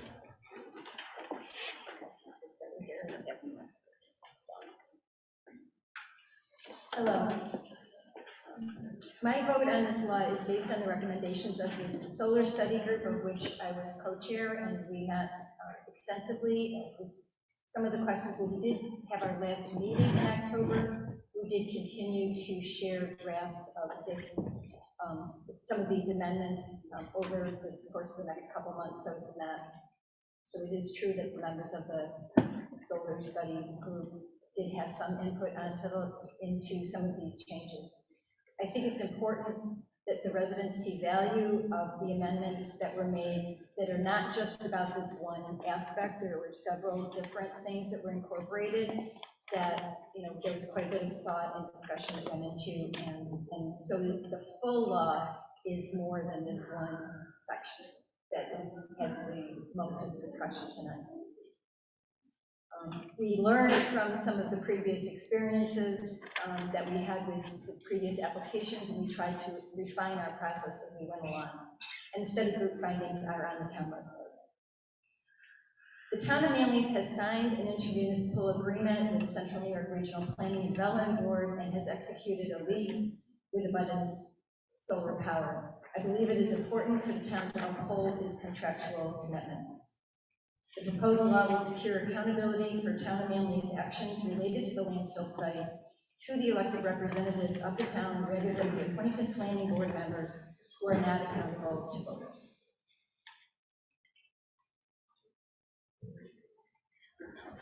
Good evening. Domestic renewable energy is no longer simply a nice idea. It is a security issue. This much is now clear, and the cost-benefit analysis of these projects must change dramatically in order to meet the urgency of the moment responsibly. Energy security is a shared responsibility and a common good, which we here are committed to promote and preserve. Climate change is a local issue impacting us here today. Our charge as government is to address these big matters on behalf of our town residents who do not have the individual resources to do so themselves. Neighbors are experiencing the impacts today in real time as their property is being destroyed by severe storms and runoffs, a product of climate change in our time. Facts, data, and science all confirm the absolute necessity to move more quickly to shift us from dependence on fossil fuels. This is no longer debatable. Research indicates that property value loss due to siting of solar projects is an unfounded claim. However, the aesthetic preferences of our neighbors is not to be ignored, and we must work to ensure that the innovations necessary to secure the future of our town are completed, while we also help our neighbors make this adjustment in the most compassionate and fair way possible. I'm deeply sensitive to the disappointment of residents who have a negative opinion of the appearance of solar arrays as they look out from their private property. Perhaps this is a generational divide. Perhaps understanding the urgency of mitigating the impacts of climate change through every measure available does not rise to the level of importance worthy of sacrifice for one generation, while for another, it is the most important, as great sacrifices have already been made of their future stability and prosperity through our delay and inaction. Is it appropriate to demand that the rest of the town's residents continue to subsidize one neighborhood's views forever? Rather that we do the responsible thing, turning a current liability into an asset in every sense, including the simplest economic sense. In asking some of our community to sacrifice something of great value to them individually for a greater common good, we must be clear and confident in what that benefit is. These good neighbors have been understanding and welcoming, respectful and candid with me. They deserve the fullest measure of consideration. Their love of their picturesque views from their private property is something that is also reflected in their pride in their neighborhood. Those views will be altered by this project, that is a fact. But those vistas will remain beautiful, picturesque, and serene, that is also a fact. None of us are entitled to hold back necessary progress in securing our shared resources from the volatility of an unstable energy market destined to make reliance on fossil fuels ever more dangerous and costly each day that we delay innovation. Simply rejecting the opportunity to meet this moment with smart engineered solutions is not an option. We cannot be another generation that had a chance to do something about dangerous climate change but chose not to act. Now, it is tempting to attack a process as flawed, fixed, or unfair when that process does not yield the outcome that you were hoping for or counting on. But the notion and the misstatements about this amendment being designed to, quote, bypass or otherwise circumvent the voice and the will of the people could not be more wrong. It is not a little bit wrong, it is totally wrong. The fact is, the people, the broad constituency of this town, elected this government to do certain things, including this specific project. This project has been before the public for nearly 2 years. Words matter, facts matter, truth matters, and this needs to be corrected and clarified right here and right now. This amendment in no way absolves this government of any responsibilities previously assigned to the planning board. To the contrary, it merely returns the accountability for managing the public good and the public interest back to the appropriate elected representative body. Our planning board has been, and I believe will continue to be, a vital resource within the scope of its granted responsibility. Their attention to fine detail with respect to zoning conflicts, stormwater issues, drainage, and other site plan approval considerations is worthy of praise and support. But we here are the deliberative representative body, and we're not here to umpire competing demonstrations. Our conclusions are drawn and decisions are made based on merit, not volume. Thank you to Councilor Ballinger and to Councilor Nicholson for the remarks. I agree with both of them. I wanted to share 3 things. First, I sort of wanted to speak to the Taylors because I appreciated the time that I spent with them, looking out at the pastoral view of what is the closed landfill from their home. Like Councilor Nicholson just said, I empathize with the fact that this is an actual impact and that they're right in the zone where it has sort of the greatest view shed change. I think that because I've stood in their home, and I told them this, and I'll tell you this too, I want to be accountable. I believe that the public good for this project is great enough to sacrifice and make this change. And so I stand by my vote to support it. I want to say that we're very aware of the fact that we're a majority here and care very much about open meetings law and are careful and are respectful of you people, and do not flaunt the open meetings law ever. I would also like to say that I reject any notion that I am bypassing the planning board, and I respect the views of the planning board. We appointed Rich Rossetti, who was a town board member and created the solar law, to the planning board. Our former supervisor, Ed Theobald, is now in a short-term appointment on the planning board. And we appointed Valerie Beecher, who's there, and was one of the people who spoke tonight in support of the amendment. I appreciate the presentation that was given by Councilor Denton, and I think that it lays out the rationale here. We are talking about a process that we were refining, and honestly, I do think that at the end of the day, we have to look at how this is actually being built, how it's operating, and we are responsible, so hold us accountable. As a tree commission member, you should look and ask how we are intentionally working to replace the ash trees that need to come down, and what kind of buffer and what kind of attention we're paying to that. As a member of the Comprehensive Plan Committee, I should be looking at the stormwater runoff and understanding what potential erosion issues could happen. So please hold us accountable to that. That I am in office, and I want to thank you for your comments tonight, for being here. And if this is your first time ever doing this is why I ran for office, right now, this moment, that we do a process, we may disagree, you have a right to come here, you also have a right to run, and please run. Thank you. I think a lot has been said tonight about accountability, about transparency.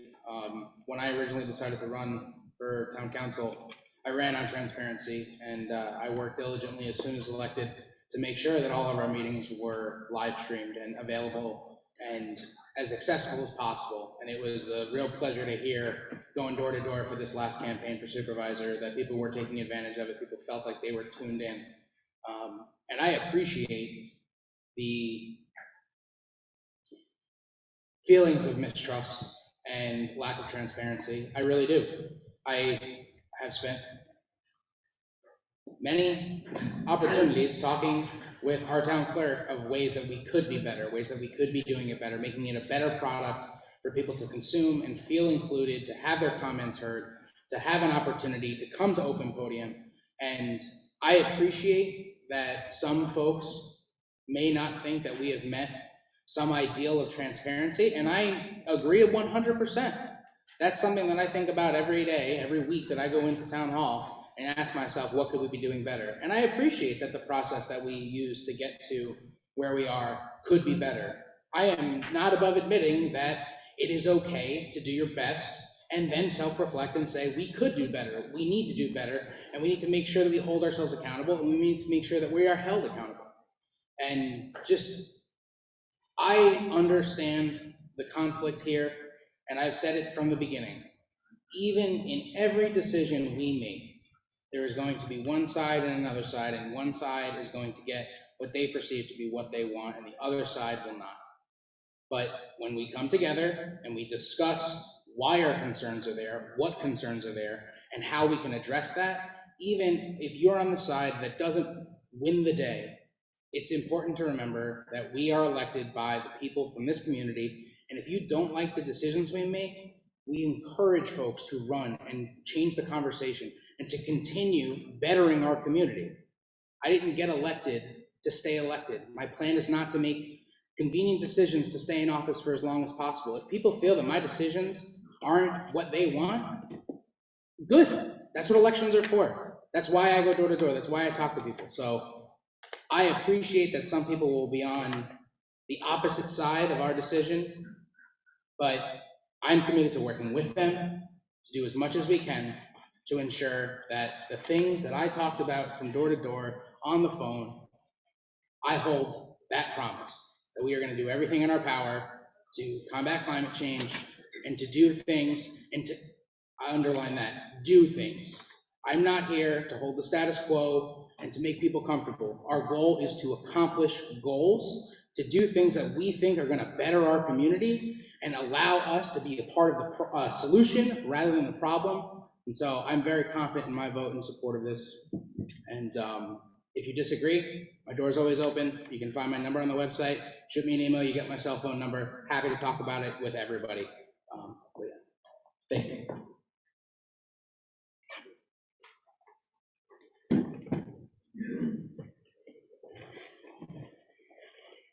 Well, it's been a very long night, so I'll try to keep it brief.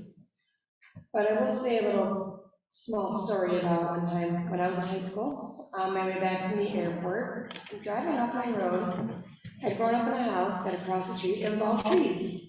Did not have a house directly across the street from me. Driving up the road, all of a sudden, all the trees were torn down. We were not given any notice whatsoever that someone had bought the land and they were going to be building a house there. And where was the driveway going to be? Directly in front of this big picture window we had, that was where our family room was. So headlights, once the house was built, was always being shined right into our family room. We don't own the view. We don't own views, unfortunately and sadly. No matter how beautiful they are, we don't own them. It's very sad. I visited your homes, some homes. They are beautiful views, especially the Taylors. That is a very gorgeous view. But we can't do what's best for a few at the detriment of the many for the rest of the town. We're not operating in bad faith with this. We're not trying to be dictators. We're trying to be in compliance with a lease that was signed years ago by current planning board members, I might add.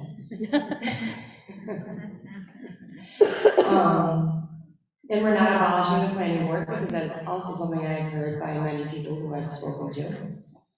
They are still going to be there. We are still going to have them follow. We're still going to have the solar company follow all requirements that are in place. And I also have to say, this is one of the most difficult decisions I've ever had to make. But I really appreciate everyone showing up tonight and speaking. It has been very long, but also very enjoyable hearing everybody and seeing how active people have been in this. Thank you for showing up. Something quick. In 2020 and 2021, at our organizational meetings, we listed our goals. At each of these meetings, I stated I would consider how each decision the town board makes will impact the environment. I continue to do this with every decision, and it is an easy one to consider on this one. We know that we need to reduce our reliance on fossil fuels.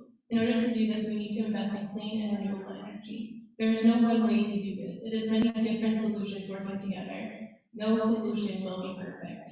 The new solar law makes sense to me. I agree with the changes we made. I know that it will continue to produce renewable energy in the town responsibly. Headline after headline, we need to do more than talk about the climate emergency that we are in. We need action, and I'm proud of all that the town of Manlius is doing to address climate change.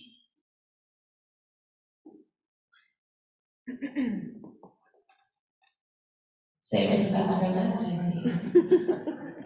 Thank you everyone for coming out, though now I feel like we're talking to a mostly empty room. I know it's late and a lot of people have gone home, but hopefully everyone's still tuned in on Zoom. I didn't write any remarks, I didn't know we were going to do this part, and I'm so tired that I couldn't really think of very much to say.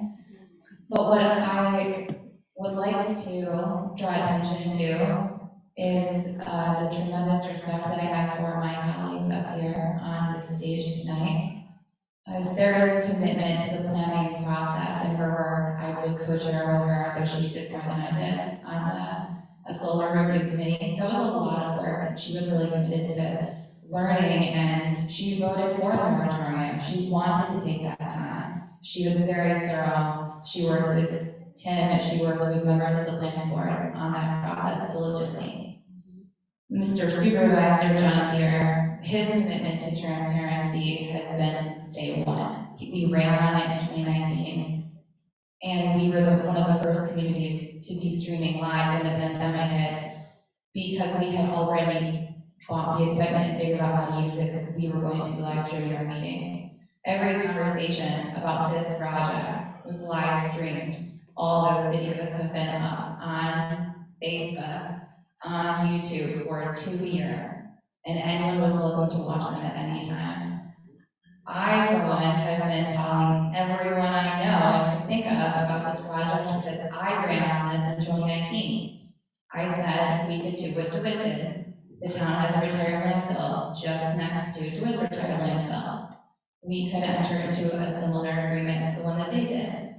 And by the way, DeWitt did opt out of having special plan and site plan review, special permit and site plan review from their planning board, because nobody's doing it right now. This isn't just the town of Manlius, this is municipalities across the state. So that's been a mistruth. My colleague Elaine, her due diligence, how she pieces together all this information. She's not a financial analyst, so no, could she go toe-to-toe with the CEO of a mega corporation? I think she could. I think she'd do a damn good job. But I applaud her. I mean, you should see how hard this woman works to put this information together and to make sure she understands that no one works as hard as Elaine Denton on this work. I am going to be voting yes tonight because I have designed my entire professional career now around climate change. That wasn't what I was planning on doing. I wanted to be an urban planner and fix rusty cities, but I had to do this instead. And I'm proud to be up here tonight with my colleagues, as hard as it is when you're criticized to the extent that we can. I'm proud to stand with all of you, so thank you all for all of your hard work. I didn't name everyone because it's 10 o'clock at night, but everyone, you're all awesome. And Tim, Counselor Tim Proteshi, you're my favorite. Thank you everyone for coming out and expressing your opinions, even if we don't agree. We're still neighbors, so say hi to me and my friends. Be nice to chat. Okay. All in favor of the motion? Did somebody make the motion? We did. Yeah, Ellie made it, I seconded it. Okay, got it. Yeah. All in favor? Aye. Opposed? Carries.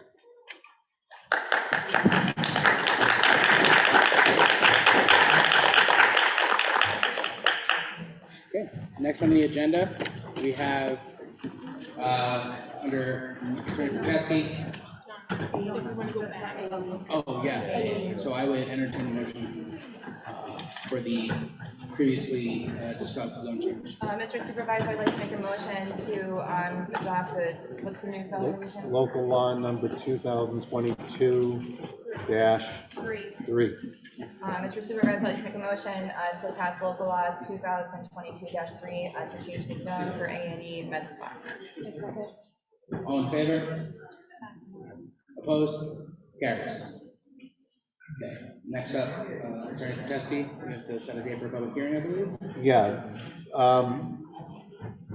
So I provided you with a local law that changed the rural occupation provision to allow for veterinary hospitals and veterinary offices in Tim, the can you RA. use the microphone? Oh, I'm sorry.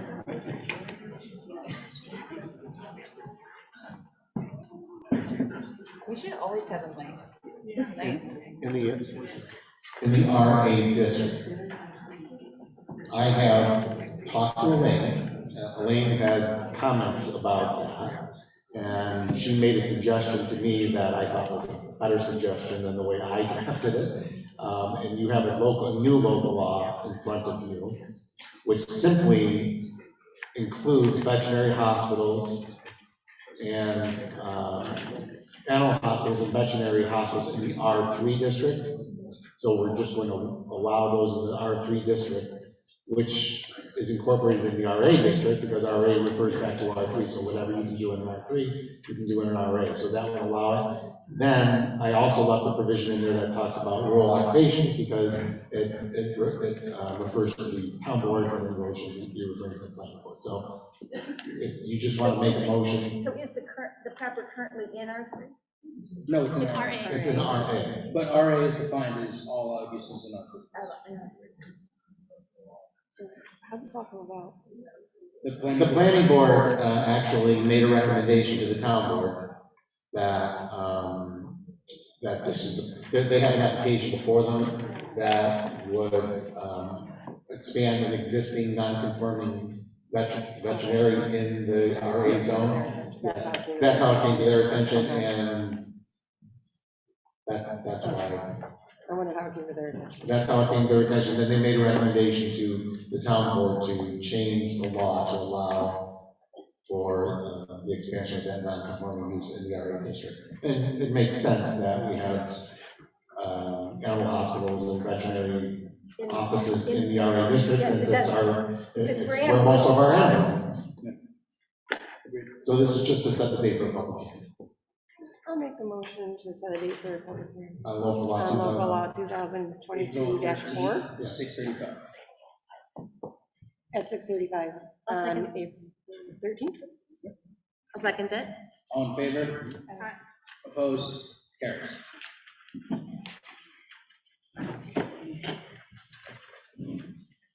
Next up on the agenda is a supervisor's report. I hope everyone had an opportunity to review that. I think you should read it in full right now. Just read it out loud. No, it's more than that. As presented in the agenda. I'd like to make a motion to, approve it? The supervisor's report as attached to the agenda. We can do the abstract. Thank you. Second? Second. All in favor? Opposed? Carries. Okay. I'm abstaining. Yeah, I don't remember seeing it. She's I don't remember seeing it. Okay. We get the financial report. It's always the last. Isn't that the abstract? No, so this is the financial report we get from our CP. Oh, okay, never mind. If you haven't looked at it, abstaining is perfectly good. It didn't come from me, usually the supervisor's reports come from me.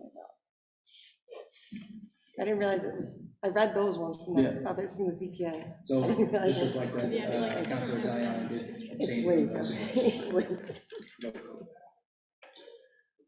Okay, next up is the lease exhibit approvals.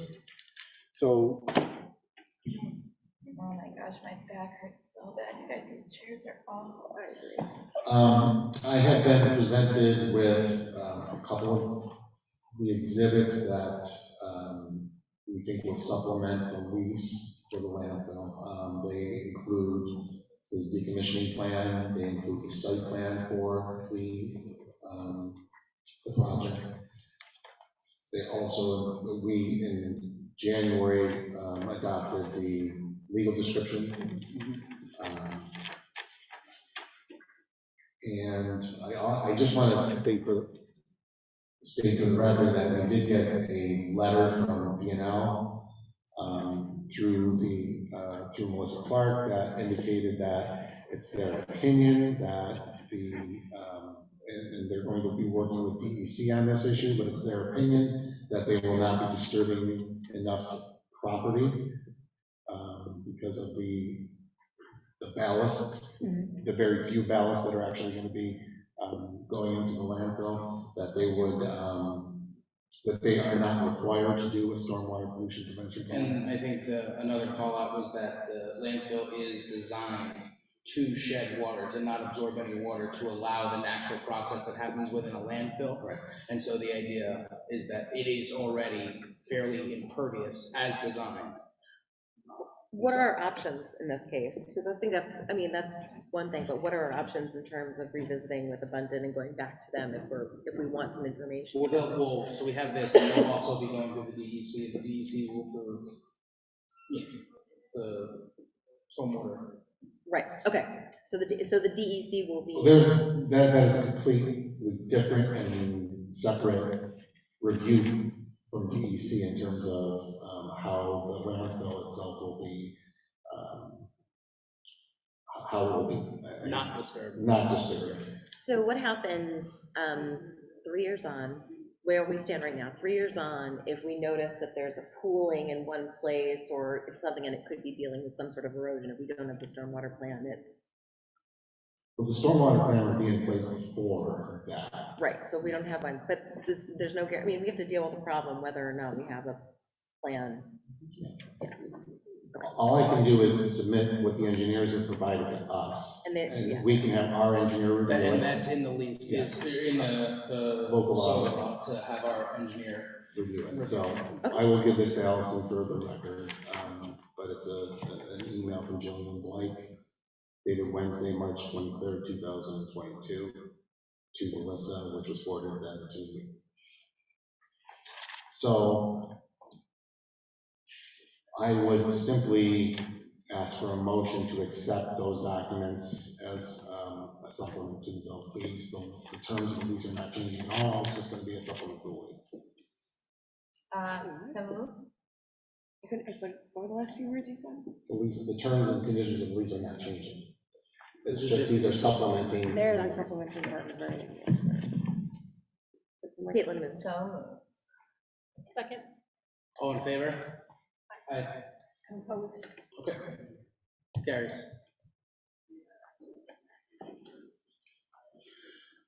Okay. And then we have the minutes from the March 9th, 2022 meeting.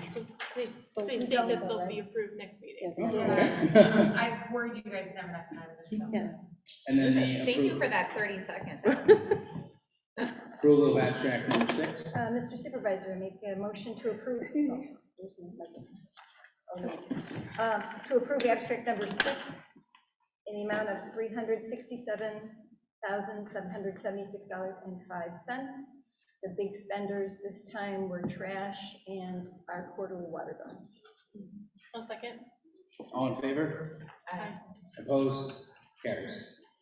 Okay, anybody have anything else? Make a motion to adjourn. Second. All in favor? Aye. Opposed? Carries. Thank you, everybody. Don't forget to sign this, guys. Oh.